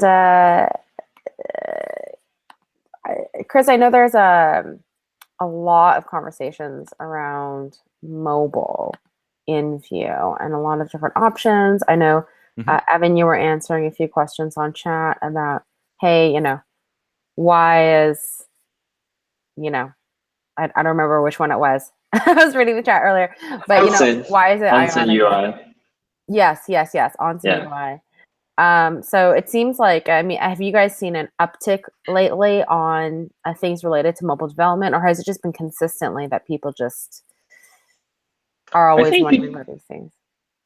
Well, I think people are pretty much still constantly asking about like mobile solutions, especially native mobile solutions.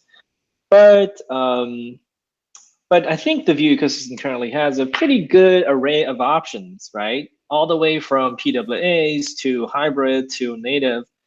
We have all these choices, and yeah, so I think the following section should allow each of these projects to share more details on what they've been working on. Yeah, while we do get a lot of questions still about mobile development, I also hear from so many people who have built and have been building successful mobile apps using Vue already for a long time, using a variety of different projects. So there are definitely a lot of good options. I haven't talked to anyone who wanted to build a mobile app and wanted to use Vue and wasn't able to find something that they were really happy with. I think, Evan, I don't know if does Hanks have the link? I saw him on chat, but maybe we want to share the link with him again. Yeah, he has the link. I'll tell him to join. Okay. Yeah, and that was in to qualify my previous statement, that was in the last, probably in the last 6 months to a year. That story has gotten so much better. Yeah. I think everything on the internet, it's we're always getting updates about everything, and everything just keeps improving so much. And yeah, honestly, so I'm really happy where it is now. Yes, but to me, it's personally the most hilarious when I talk to framework or library authors. It's like, well, I'm rewriting the internals to make the bundle size smaller. I'm rewriting it again. I'm rewriting it again. It's so hilarious. So right now, Ben Lish is rewriting RxJS again. And whenever we do the state of JavaScript with the different frameworks and libraries, it's always fun to hear who's going through their main rewrite. So it's fun to hear that Vue is doing the same thing. I think Hank is here. There we go. Hi, Hank. Yeah. Hello. Can you hear us? Hi. Okay. Yeah, all I right. can hear you. Cool. I can hear you. All right, let's get started. Awesome. So first up, we're going to go. I can hear you. I can hear you. Oh, perfect. I think there might be a delay between us and the connection in China, so there might be some back and forth. So No worries. I think first up, we are going to go ahead and have Igor present about native script in Vue. Yes. Hello, everyone. Can you hear me? Yes, a nice shirt. Thank you. Yeah. Yeah, Vue Vixens is awesome. So I'm here to talk a little bit about native script Vue and some of our plans for the near future. I'm actually going to share my screen. I don't really have slides. I'm just going to show the website because it's pretty. So one of our first goals is to let me introduce you to native script Vue if you're not familiar what it does. So in short, it's a bridge to between Vue and NativeScript, which is a framework for building mobile applications using JavaScript. And NativeScript Vue is a plugin which bridges these two technologies together. So our plans for the future are to finish our own Webpack loader called NativeScript Vue Loader, which should be responsible for taking a Vue file and picking the correct blocks for a given target platform.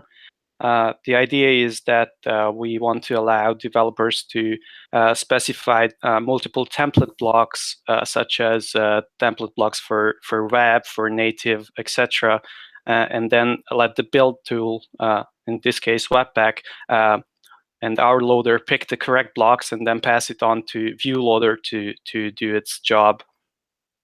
So the idea behind this is that you are not forced to have all the templates in a single file, but you have the option. So for shorter components, you can easily just put the web template and the native template in the same file. Same goes for scripts and styles, and then there will be like common scripts, and then platform-specific scripts going to get mixed in using the Vue mixin system. And this is what NativeScript Vue Loader will allow us to do. A prototype is already complete, so I just need to clean up a few things and then add some configuration, and then it should be ready to roll. Next up should be the Vue CLI 3.x plugin, which should allow easier scaffolding of new NativeScript Vue projects. So we don't want to expose the Webpack config to the user because it's just so complex that I think it could scare people away. And with Vue CLI 3, it's really nice because we can abstract it away inside an npm package. And along with the CLI and the new loader, we should be able to improve the code sharing story, so people will be able to write their web and native applications using the same code base. One of the next plans is also to release a new major release. I want to change how NativeScript elements are handled and wrap every element in a like a minimal functional Vue component. The idea is that as soon as we can connect Vue DevTools with NativeScript, we want to show the list of all the components in the component inspector. And if we don't convert NativeScript elements to Vue components, that's not going to happen. So only some elements will show up, and this serves to just improve the developer experience. And I guess our next big thing is to improve the documentation about testing, because we've got a few requests of people interested in approaching native application development using a TDD approach, or just simply testing their applications. And like right now, there are no resources how to do this, and we'd really like to make it more accessible to people. So those are the updates we have for the future.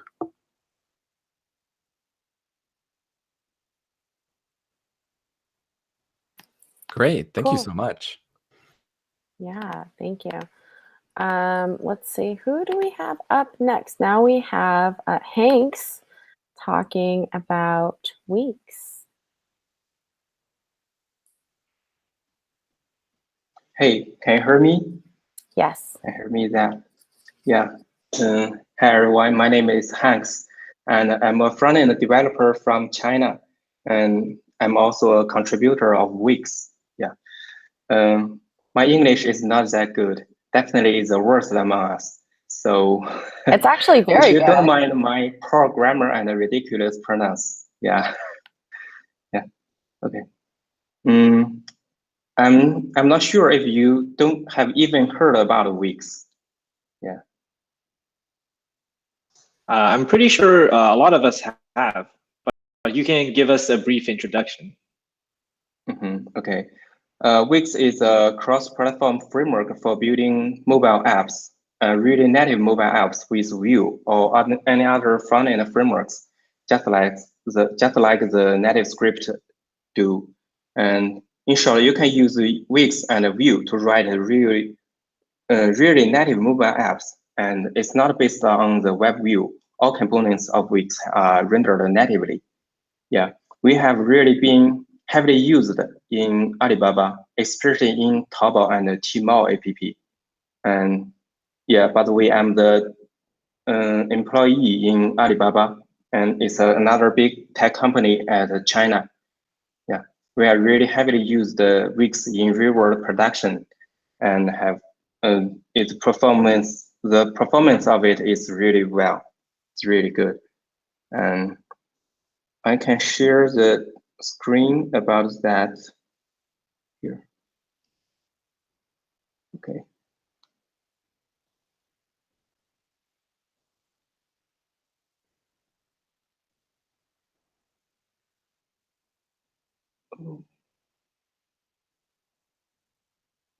Okay, can you see the screen? Yep. Okay. Yeah, here is the architecture of Wix, and on the bottom side there is the okay. On the bottom side there is the native render engines, which is implemented in both iOS, Android, and the web. And on the top of it is the built-in components, just like the DRV and the text and image. They are all native components. And on the top of it is the front-end frameworks. Yeah, and the front-end frameworks is not just contains supports Vue. We have already supports the Rex. It's a compatible framework with React. Yeah, but we can fully control the source code and other things. And on the top of it is the custom components. You can write using JS to write custom components based on the built-in components. Yeah, that's the basic architecture of Wix. Yeah. Okay. And I can share the guideline about the Wix. And here is a brief example of it. You can just write a simple .vue file and you can render it into native components. Here, this is a preview on the web view. If you have a mobile apps, the playground app, and using to scan the QR code here, and you will get the real example on running on your devices. Yeah, it's rendered on native. And here is who is using Wix now. Yeah, on the first two lines, they are mostly from Alibaba, and on the bottom is some other apps mostly from China. And those two apps, the Lazada and the Paytm, is from Southeast Asia. And this app is from Tencent, another big tech company of China. Yeah, that's it. Do you have any questions about Wix? So I just want to make a added explanation. Some of the apps, so a lot of the apps you just saw their names are in Chinese, but if you live in China, you'll know those apps probably have combined of like over probably 1 billion users or something. So that's like massive scale. Yeah. And for the first app, the Taobao, we have almost 500 or 600 million users. Yeah. So that's like a third of Chinese population using that single app. So yeah. Yeah, I think I heard that Alibaba has more active users than the United States people. That's probably true. To be honest. No, I think it is. Yeah. Yeah, and in the some shopping festivals, we have created the Double 11 shopping festival, and on that day we nearly have the sell about $18 billion on that single day, and all the pages are almost writing in Wix at the Vue. Yeah. Right. So yeah, so that's like the Black Friday equivalent, but just on an even larger scale. That's so crazy. I also love how it illustrates that Vue is such a global community, which I think is really amazing. Probably of all the different frameworks and libraries out there, it seems like the adoption in different countries is amazing. Yeah. We did sorry, go ahead. Okay. Wix has originally created by Alibaba developers, and most of the contributors is from Alibaba now. But Wix is under incubating in the Apache Software Foundation, and we are using the Apache license, and we are truly open source and free, and without any commercial risks. Yeah. And another big company in China, such as Tencent, some team of it are also using Wix. Yeah.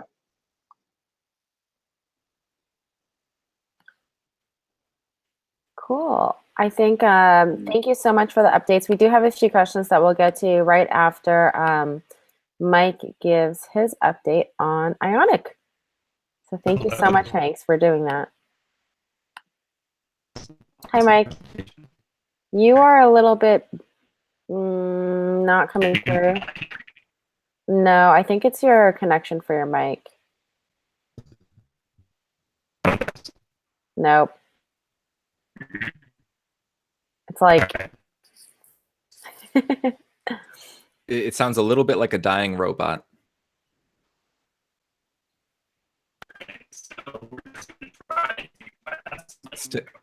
Yeah, don't even know. Got to switch to the headphones. The Apple default. No? Okay. We'll give you a second. Maybe while we give Mike a second, we can answer one of the questions about Wix. And I actually really love this question because it's the best. Because, you know, a lot of stuff is in English, right, for documentation. And everybody's always complaining, like, can there be better X type of... Well, Alexa cared about that too. So a lot of people wonder about this, but actually Bruno said, I tried to use Wix, but the US docs is not so fabulous. Is there any plans to improve the US documentation for Wix?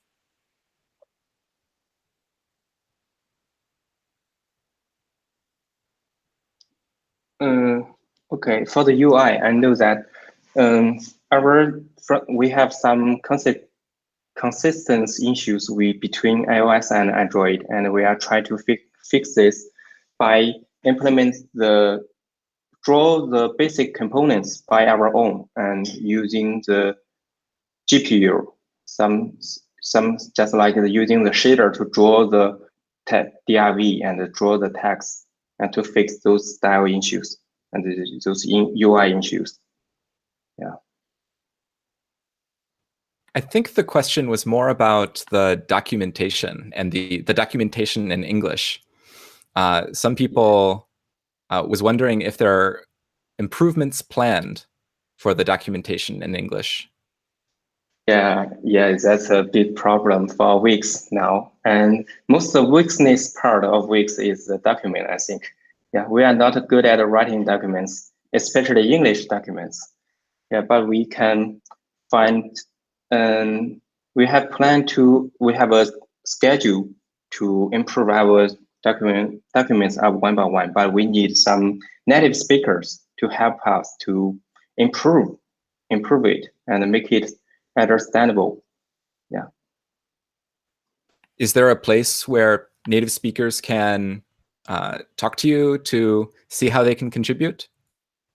Yeah, now our main development process is moved to the Apache, and we are using the Apache way to manage our development process. Our website is in the Apache Incubator Wix site in that repo. And you can visit our main website. On the bottom, it has a edit it on GitHub. Have a link about that, and you can jump to the GitHub and edit it and send a pull request. Yeah. Great. Thank you. Now, Mike. Oh my gosh, no. Yeah, I don't know what's happening. Do you want to try to call you from your phone? Yeah, we can call you. Just text your number in the chat.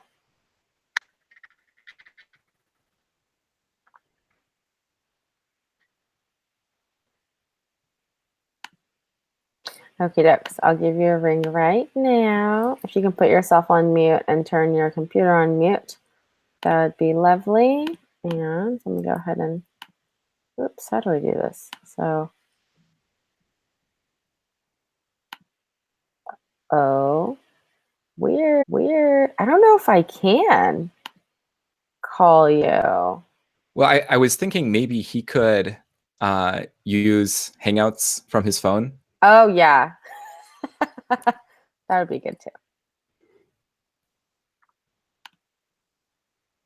Let's see if we have any additional questions. So yeah, lots of comments like Rahul. Hi, Rahul. Thanks for joining. Rahul is part of the core team as well. He said that Paytm Mall is from India that is using Wix as well. Jen is excited because she's off to China tomorrow and will download and check out the different applications. I think it's Lewis lives in China, but he's currently in France. And you know, Lewis, if you can help actually with anything related to getting you know, getting Wix documentation online for us or collaborating with Hanks while you're living there, that would be kind of awesome. Another question was, is the UC browser built with Wix?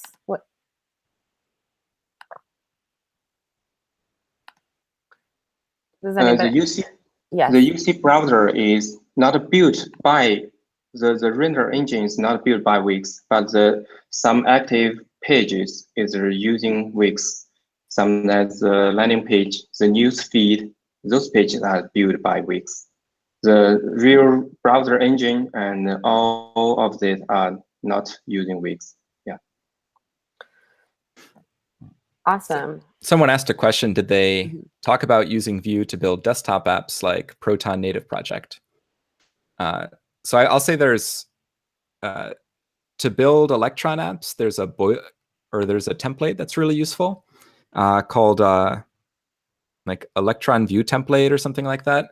If you Google it, and I'll drop a link, you should be able to find it. That's really useful for building Electron apps. I believe Quasar, I might be mistaken, but I think Quasar, because it can do everything, also has capability to build for Electron. And then another question was,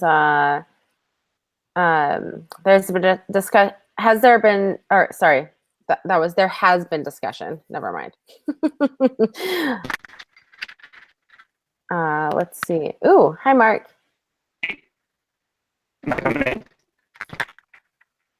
No.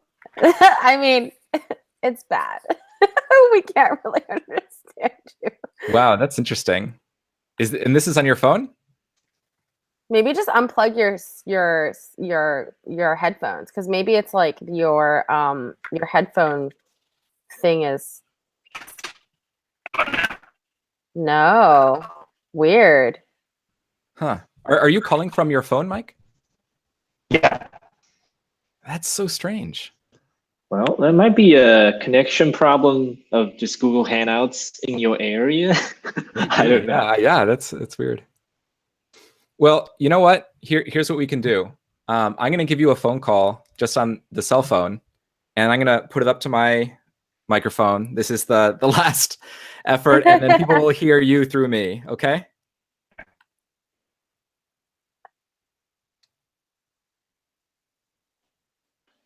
So Chris, you will be essentially be his medium.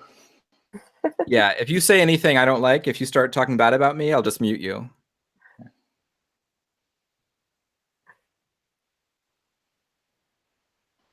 Yeah, I'm like his lawyer. That's enough, Mike. Don't say anything else.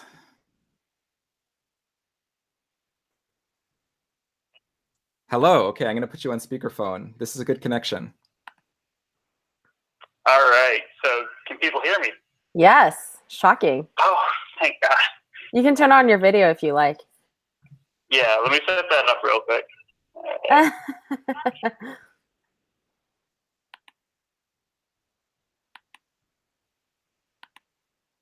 All right. Oh, hello. Perfect. Screen share, and we'll share the screen. Waiting.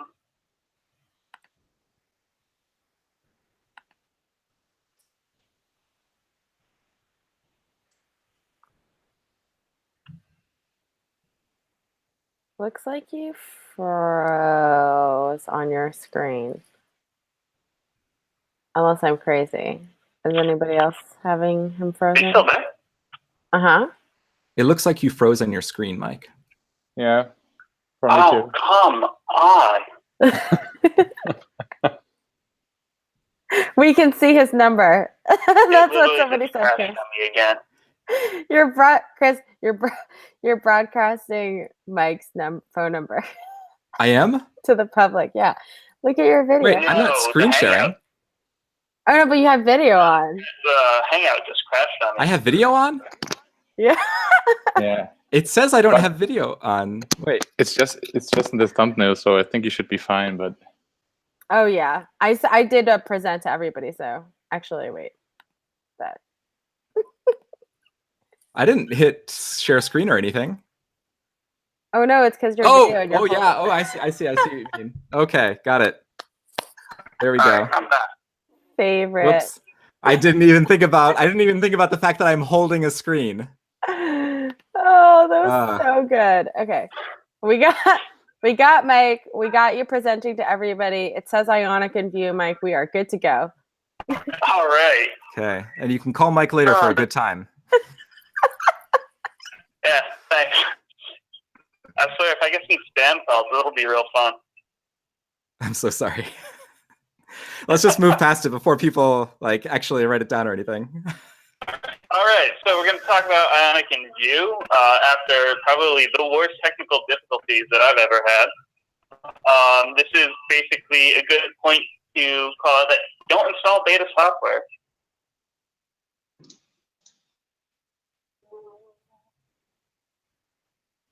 Okay, we'll just forget about it. So, I am Mike Hartington, developer at Ionic. I did install iOS 12, so that is my new emoji that they've created for me. I'm a developer at Ionic. If at any point you do have any questions and you want to, shoot at me, feel free. M. Hartington. I will probably respond because I have no life. Well, everybody. And I do work at Ionic. We are a library author for a bunch of components, whether or not these are mobile components or components that you will use on a progressive web app. We create all these components, interactions, controls, everything that you would expect from a modern framework. Now, traditionally, we've been tied to one framework in particular, Angular. But what we've noticed as time has progressed is that most frameworks have gotten really good as time has gone on, and they all speak similar ideas. Whereas Angular, you build components. Vue, you're building components as well, and React, you are also building components. And we wanted to diversify ourselves that way. We are not just tied to one particular framework, but instead tied to JavaScript and the web platform itself. So to do this, we've completely rewritten our entire framework as a collection of web components, and making everything that we've authored in the past 3 or 4 years as a web component, and then abstracting the certain pieces needed for a framework into its own standalone library. So for Angular, we are creating Ionic Angular, and for Vue, we're working on the first initial versions of Ionic Vue. This allows us to integrate with all these other libraries that could exist out there, and work with the greater ecosystem that web developers are used to. So our current status is we are still in the early stages of everything. We're working with some great community members from the Modus Create company. They are experts in all things consultancy and Vue, so we are working with them trying to figure out some of the Vue-specific issues that we could run into. So on top of that, we're creating the Vue-specific bindings, and also integrating with the Vue router. So for instance, we could use the router as it stands right now, but we're going to miss out on a lot of animations, transitions, all these niceties that framework has already created. So we'll probably end up creating our own router outlet or router view that can integrate with the default router that Vue has, but just provide all of these different animations. We're looking into bundling and everything packaging, so that way if we have a collection of over 100 components, we're not loading all of these components right away. We're actually giving you, lazily loaded bundles. That way everything's as fast as possible. And then finally finishing up the story with a proper Vue package. That way if you are, a typical Vue user, you could install Ionic Vue and have that setup process work as expected. And then kind of a nice part that I really am excited about is the integration with our own CLI. So I've been working a lot with the early 3.0 CLI that the Vue team's been working on, and really, really like it. And I've been creating different templates to explore what would a default Ionic plus Vue project look like. So with our own CLI, it would literally just clone a starter template, and then from there on out, it would be its own Vue CLI project. And for what we're thinking of is we just tap in a different project type. So this would be, say, a type of Vue project, or if you were using Angular, it'd be Angular, or if you're using React, it'd be React. But we could just say Annex start, give it the app name, and then a pre-built template, whether it's a single view, tab-based, or side menu layout, and then you just be working inside of Vue from there on out. And then if you haven't looked at the property decorators before, check them out because I think they're pretty awesome. But we have a example project or like an idea of what we think how this would work, where we have a button component. It has a click handler, and then that calls open toast. And then we have this toast controller right here. This would be our programmatic way of creating DOM nodes. That way they'd be inserted into the DOM and propagate throughout the entire app. And then we can present that DOM node automatically. So this is what we think everything will work out. Notice that we have the import toast controller from Ionic Vue. So this is the direction that we're moving into. So it's still very early in the process. We are working on a lot of the details and everything, but we're very excited about the progress that we're making, and we really can't wait to share all this. If you do have any questions, please reach out to us. We would like to work with you in building this all out and make this a big community effort. So thank you. All right, thank you, Mike.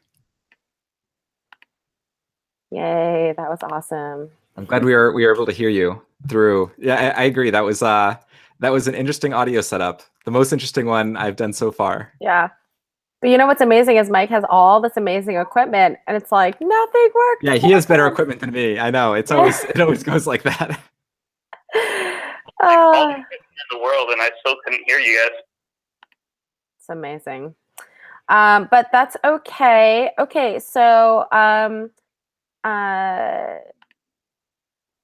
Thorsten, Evan, Chris, do you guys have any questions or discussions you want around mobile? Or if anybody has any questions for mobile, feel free to post them here. I believe we've answered all of them on chat. Yeah. I think we've answered the chat ones.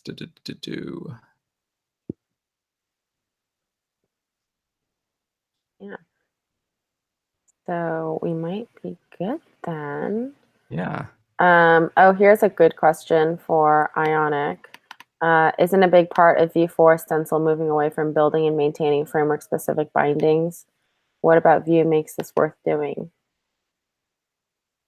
So the way we look at it is that the web components themselves become standalone projects. So for instance, you could use the Ionic component with no framework or with all the frameworks. Where the story gets better is that trying to have an app built at scale with no framework is kind of tough. So we figured that frameworks come in and they provide a lot of niceties like routing, a lot of state management libraries, all this great stuff. And we want to integrate with that more than the other, more than just like standalone libraries or no libraries at all. So the framework part is introducing all of the ergonomic framework, but web components being the platform, framework agnostic layer. Cool. Yeah, thank you for that. So I think now we are basically, unless Chris, you think we should talk about anything else, we can move on to just discussions in general. Nothing that I have specific to Cool. mobile. Evan, Thorsten? All right. Alrighty. So having everybody from mobile stay on, and everybody who was speaking and everybody who's a contributor, feel free to chime in and ask questions about these different things. And again, everybody else on the chat. So the first question that we wanted to sort of have a discussion around is barriers for new core contributors. What are they? Maybe authors, you know, what were some of the barriers you had? How did it? What made it possible for you? And then just in general, how can we address these problems? Yeah. So this is a question that I particularly want to know because so I noticed that the current core code base, we are getting a lot of PRs, but a lot of so the thing is we don't really have that many people who are confident enough to make significant changes to the code base, right? So and one of the things I've been trying to address is, as I discussed in the plans for V3, is we want to break up the internals to even more well-defined and decoupled packages so that each of them becomes smaller in scope and easier to comprehend. But in addition to that, I'm curious just to hear about what people have, what's the biggest thing that's preventing you from, say, making a pull request to Vue Core, and or if you have tried, what are the biggest difficulties that you have faced in the process? And I think that question's open to other parts of the Vue ecosystem too. Yeah, so that's an open question to everyone, to anyone, whether you have already contributed, you're already a core team member, or you're just in the chat, but you are interested in contributing. Well, one question for me is, and I think this is something that everybody gets interested about when they're seeing, you know, core team members, you know, that, you know, a lot of people look up to you all. But Thorsten and Chris, how did you all get started? I mean, you guys are such, important parts to the ecosystem. Rahul, I know as well, is on chat, who's also a core contributor. So. And Egoist was on the chat earlier. Yeah, he's also. Yeah. So Thorsten, do you want to go first? Yeah, sure. Well, my story is basically I picked up Vue because I wanted to learn something new, just as a side entertainment mainly. But since I'm not really, in my day job, I'm more in the product manager role than in an actual developer role, so I don't have hands-on situations that often where I can really use it. So I started just asking and more importantly, answering questions on the forum. And I actually found out that this is something that I really like doing. And so I put quite some time in it. And actually just, I don't know, I did this for like a couple of months. And without any real contact before, I just got a Slack invite by Evan. So this was mainly, this was basically me joining the core team. Here is Slack, come join us, help out. And before that, I didn't contribute one line of code to Vue or to any of the core libraries around it. And since then, I think my raw line number count is pretty low, but I'm more in the role of community support over the forums, issue triaging, answering, qualifying issues, that kind of stuff, and also just I'm a bit all over the place, to be honest. In a good way, not in a disorganized way. Just you are everywhere helping out, like with so many things that need to happen. Yeah. I'm omnipresent. If I also was omnipotent, I would be kind of God, but that's in the works. It's in the works. Eventually, you'll have answered all the questions. So, you're building up the knowledge base. Will be 42. Yeah. So for me, I think Evan opened up the core team, I think, in February of 2016. I think that's right. I can't even remember. Yeah, so I think it was February of 2016. I had been using Vue for a little while and was, trying to contribute back and, answering questions on issues and asking my own questions, things like that. And I think at that point, Vue was definitely getting to the state where I think Evan thought, well, I can't really do this by myself anymore. And it was easier to create a core team so that we would have communication channels to collaborate more easily, rather than having to do everything through issues, which isn't really possible. And you can correct me if I'm wrong on what you were thinking. Yeah, that's totally.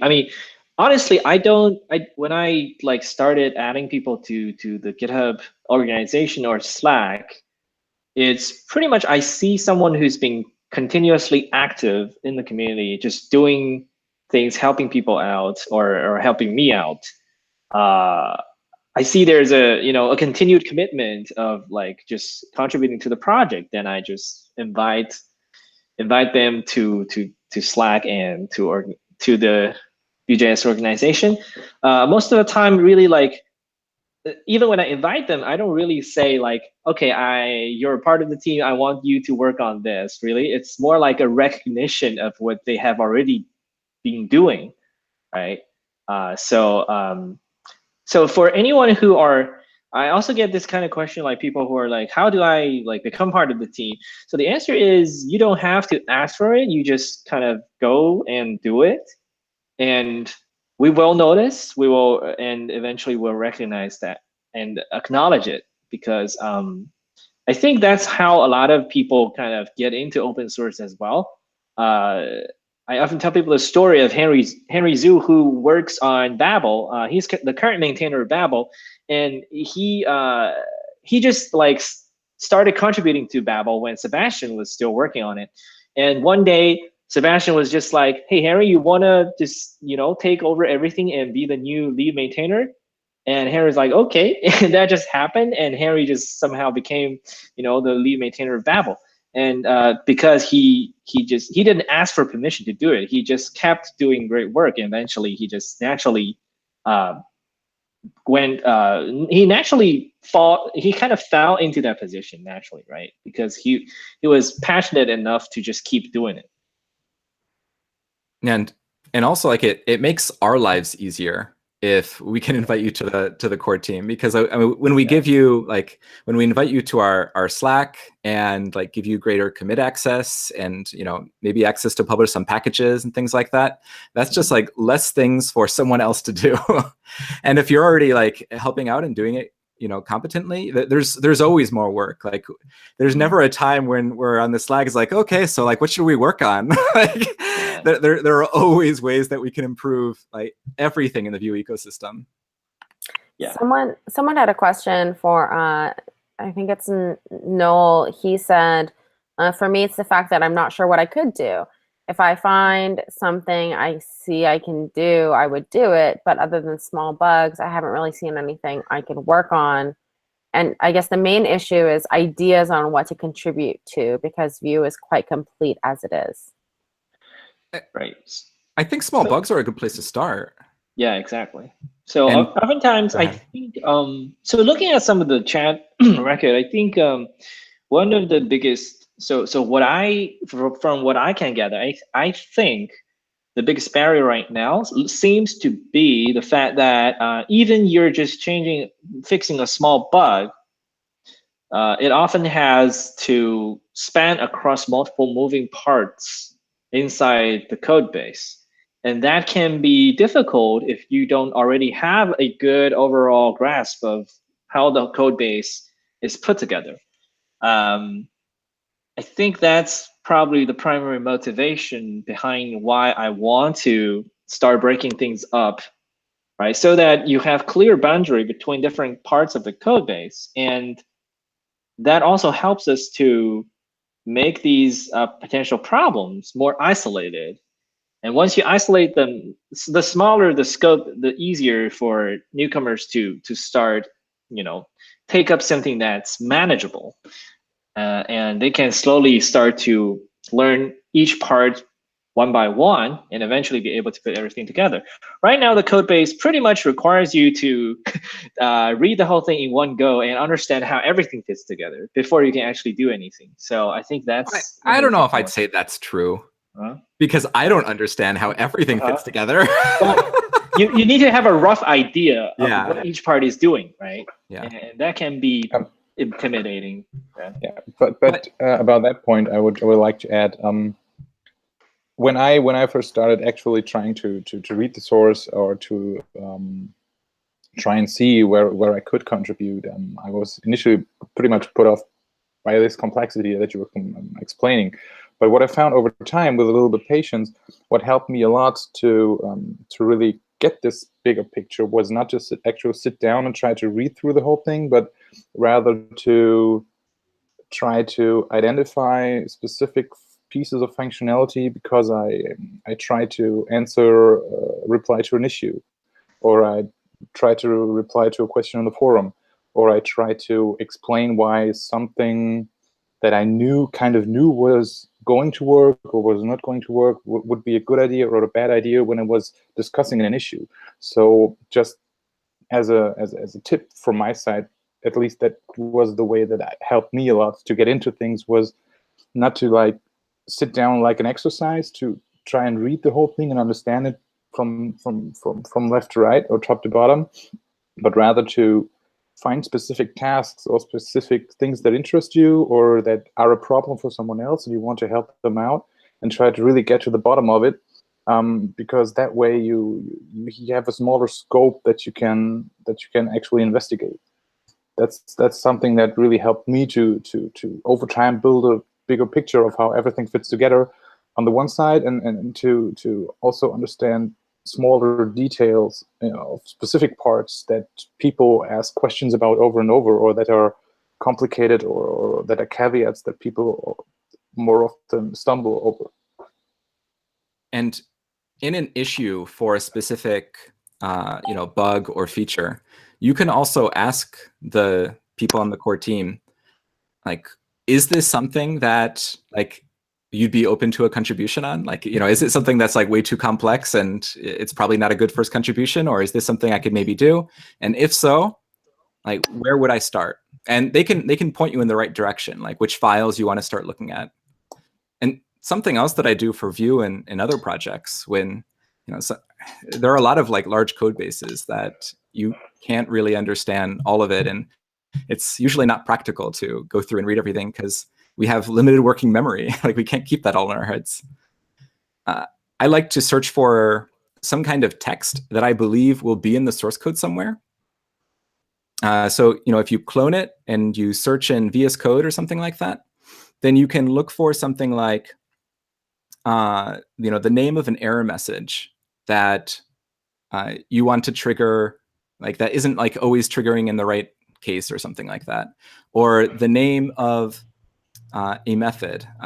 Divya Sasidaran recently submitted a pull request to Vue, and something that she did is this was on vbind sync, so she was looking for things like sync, like the word sync somewhere, and also looking for the word bind, and also because vbind sync emits or listens to an event that starts with update colon, she was looking for update colon.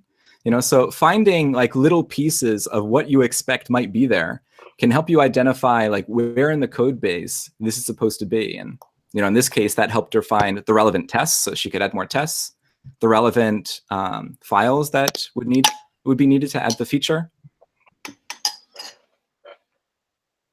So that can be really helpful, and that way you don't need to understand the entire code base to make a contribution like that. As long as the test passes, then it works. And if all the other tests pass, then presumably everything else should still work. So I think a lot of people, when they talk about contributions, and I always say this, and I think sometimes maybe I still don't feel like it's taken seriously, but the idea that you should literally just start from the docs, right? Or share the silly project you're working on, or just start writing blog posts about how you're learning Vue. That is a great way to start. Adi Osmani shared that he got started by just contributing to the docs of a project. For the RxJS learning team currently, it started off with helping out with the docs and our transition. And now we have 2 very, very active people who are contributing to the RxJS codebase. So it's also, I think, just getting people familiar with you, right? Like, if you hang out enough in the community and people start to trust you, then it's much easier to sort of digest, like, oh, okay, like, I'm sure, Evan, when you see Chris's, you're like, all right, I'll look at Chris's because, I know him, we talk all the time, you sort of develop a rapport. So I think a lot of open source is also beginning to just develop rapport by code reviews as well is a great way. Just anybody can create code reviews on GitHub. So if you just start reviewing PRs that come in, that would be super helpful.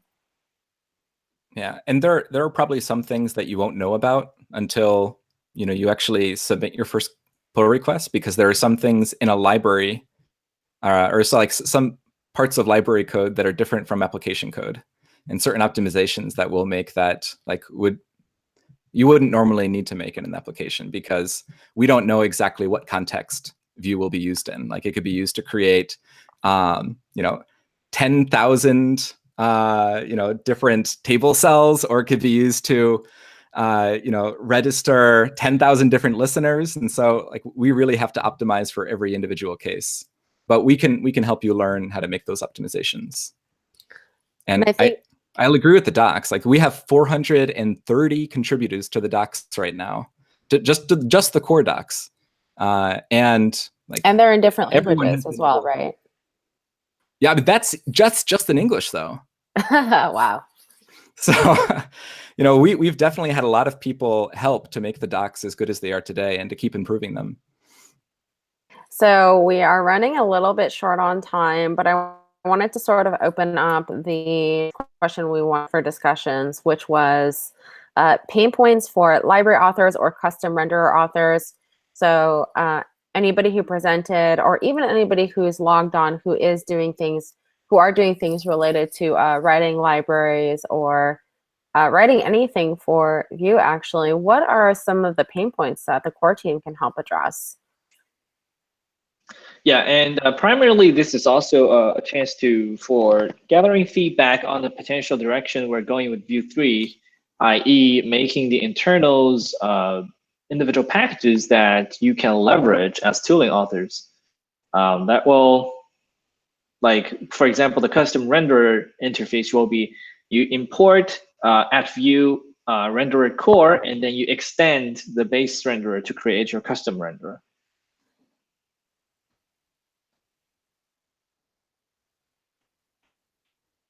Yeah, one of the things with native script Vue was mostly just we had to replicate the build setup that Vue has due to aliases that it uses internally. So yeah, with Vue 3, I think these problems should be addressed. So yeah, that's about it. We had problems with.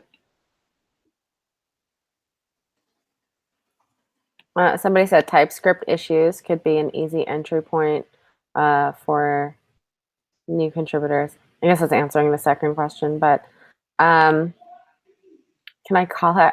Is Mike even on anymore? I don't even know. I see you hung up.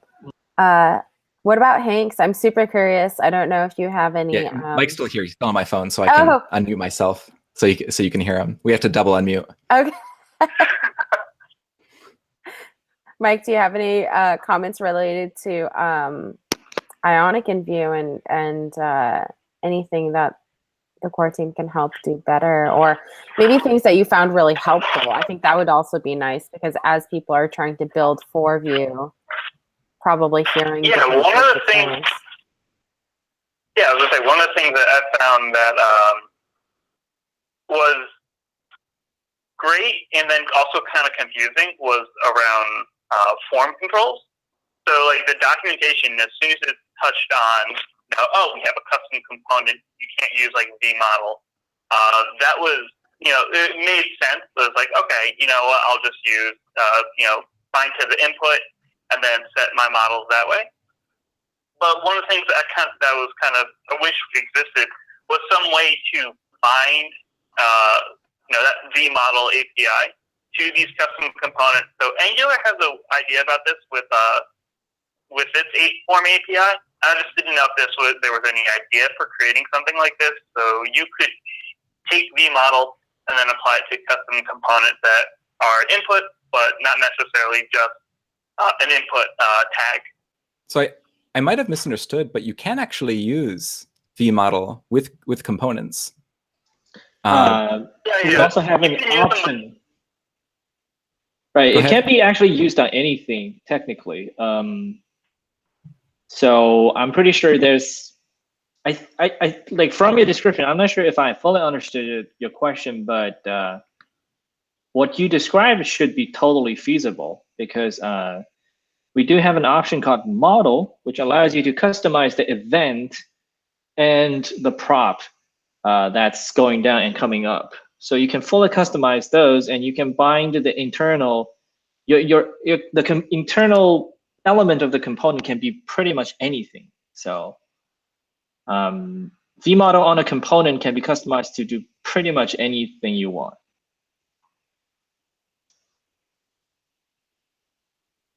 Hello? Yeah, we can discuss this. Sorry, I muted myself. Yeah, sorry, go ahead. I was listening to him and I forgot, like, no one else can hear him. Okay, still getting used to this. Go ahead, Mike. Yeah, I think one of the issues that we ran into was with it being a web component and then mixing it inside of a Vue component. Okay. There was some kind of translation layer. Just things weren't propagating up and down. But I can always send across an issue or like a PR or just like something to demo it. Yeah, with the web component, I think the scenario is quite a bit different from, say, a Vue component. So yeah, that could be something we can definitely work together to see where we can improve. Awesome. Yeah, and if anyone from the tooling section happens to have some way to answer this question, since like this question is very relevant to them as well, they're free to hop back on to the Hangout. We still have some slots open. Yeah. Just also to answer the question in chat, Dillian asked about any updates on the vNode helper package that was talked about. So this is something we're probably going to take a look at as part of 2.6. So we have a lot of things lined up for 2.6 because we spent way longer than we hoped on the CLI. But I'm going to go back to Vue Core, and we have a lot of things already lined up for 2.6, and that's going to be a pretty big release, I believe. Yeah, and we're talking about helpers like clone node, right? Yeah.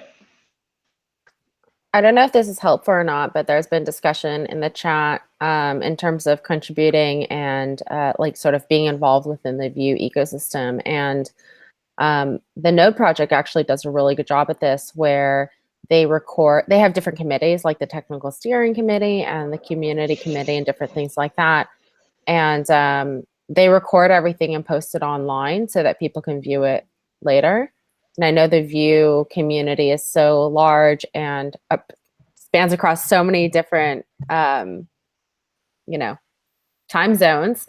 But maybe that's a good way for people to be updated, and like it helps as a good starting point as well to make the library more open. They do have a private session as well, so they'll go like 45 minutes and then 20 minutes or whatever with a private session. So it might be something to consider. Like CLI discussion versus like a docs discussion. It seems like a lot of people are interested in like how to help with the docs or updates and things like that. Yeah, I like that. There are always issues open with the docs, because maybe one day they'll be perfect and you just open the page and it'll download to your brain like the Matrix. But until we get to that point, will be the day before Vue 3. I think that day will be the day that we start from the beginning for Vue 3. I think Linus Borg will probably be involved in that in some way. I think someone with Borg in their name has to be involved in downloading things to people's brains.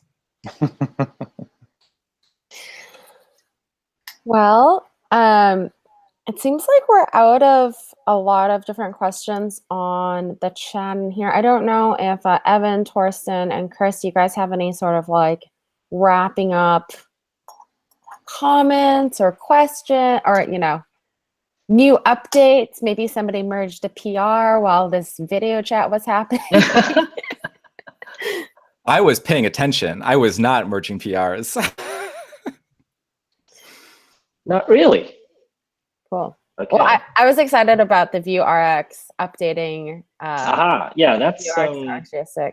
That's something we should definitely mention. Yeah, I actually forgot to mention that. So we just released the Vue RX 6.0, which is compatible with RX 6.0, and some of the other. So shout out to Ben Lesh and John Lindquist for the PRs and getting the work off the ground. And in addition to the RX6 compatibility, one of the improvements of the new RX is VRX is the usage is simpler. You just import VRX and then vue.use VRX. So it's no longer necessary to feed RX into the installation. There's no longer necessary to manually import the minimum set of features from RX in order to reduce your bundle size.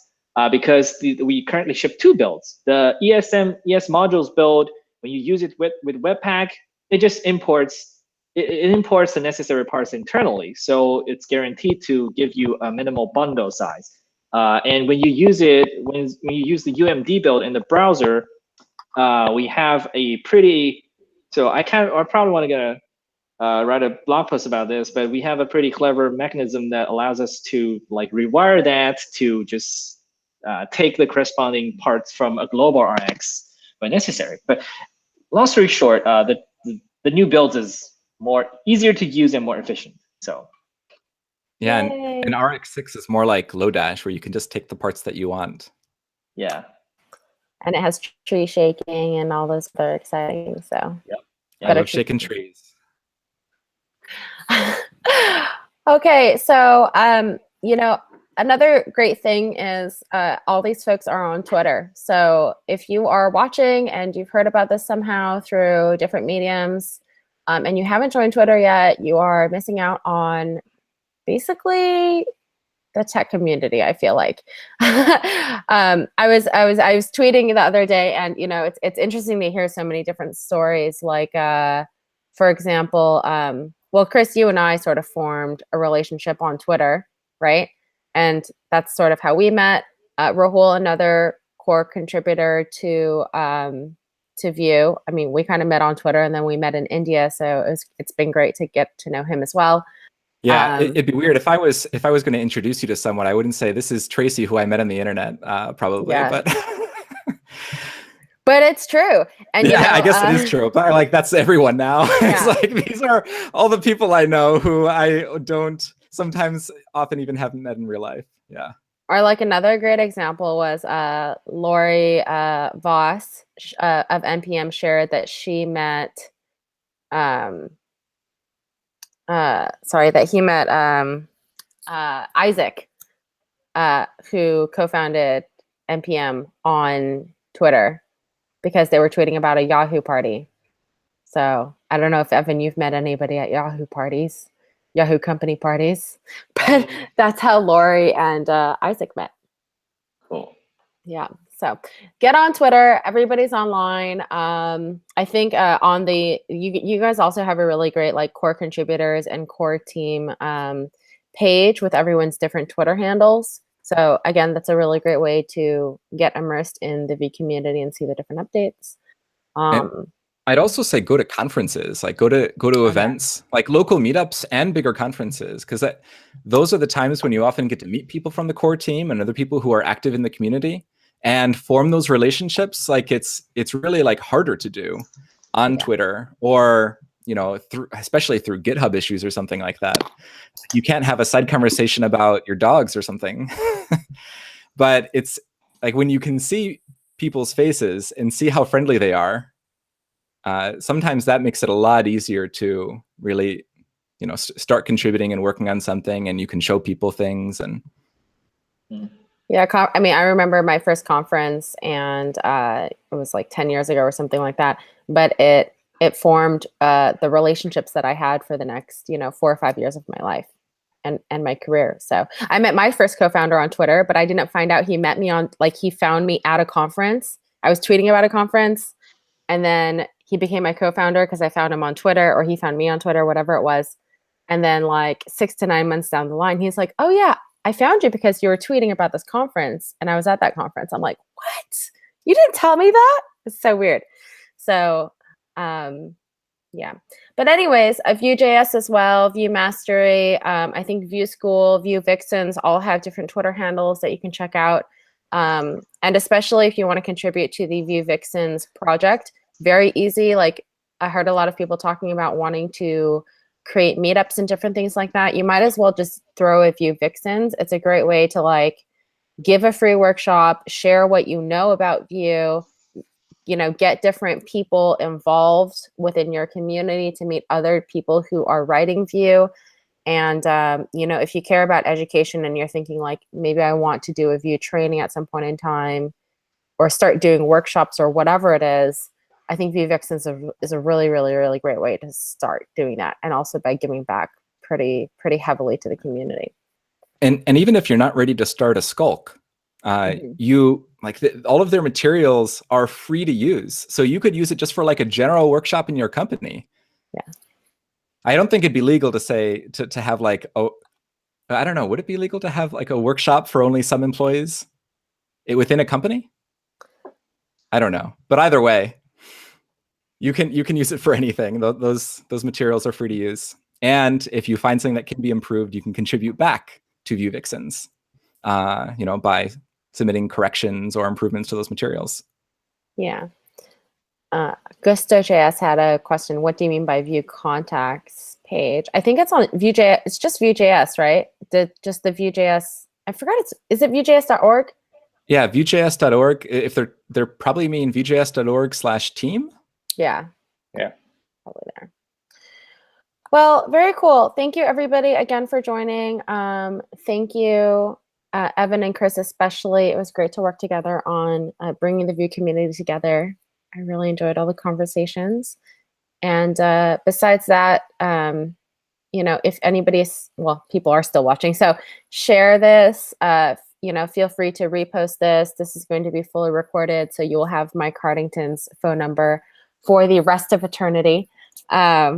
And thank you, everyone, for joining. Thank you. Thanks, everyone. I appreciated hearing Thorsten's voice for the first time. And if you want to go to Vue events coming up, there's Framework Summit, which we're going to have some Vue stuff at. Connect Tech, and that's also coming up. Vue.js Summit in Brazil. You go ahead, Tracy. JS Interactive in Vancouver in October. Mm-hmm. Yeah, and then I think we still have a Vue.js road trip. Right. And there will be Vue Fest in Japan in November. And I think Vue Amsterdam probably next year, February still. Yeah. And we're in the talks of, I think Pratik already wanted to talk with me about next year's VueCon. So a lot of events coming up. Is there a calendar of events? I know there's a meetup page, but is there a calendar? Right. We should probably have an events page somewhere. Yeah. Yes. That is a great first PR, everyone. Oh, yeah. All right. Okay. Thank you, everyone, again. Thank you. Bye. All right.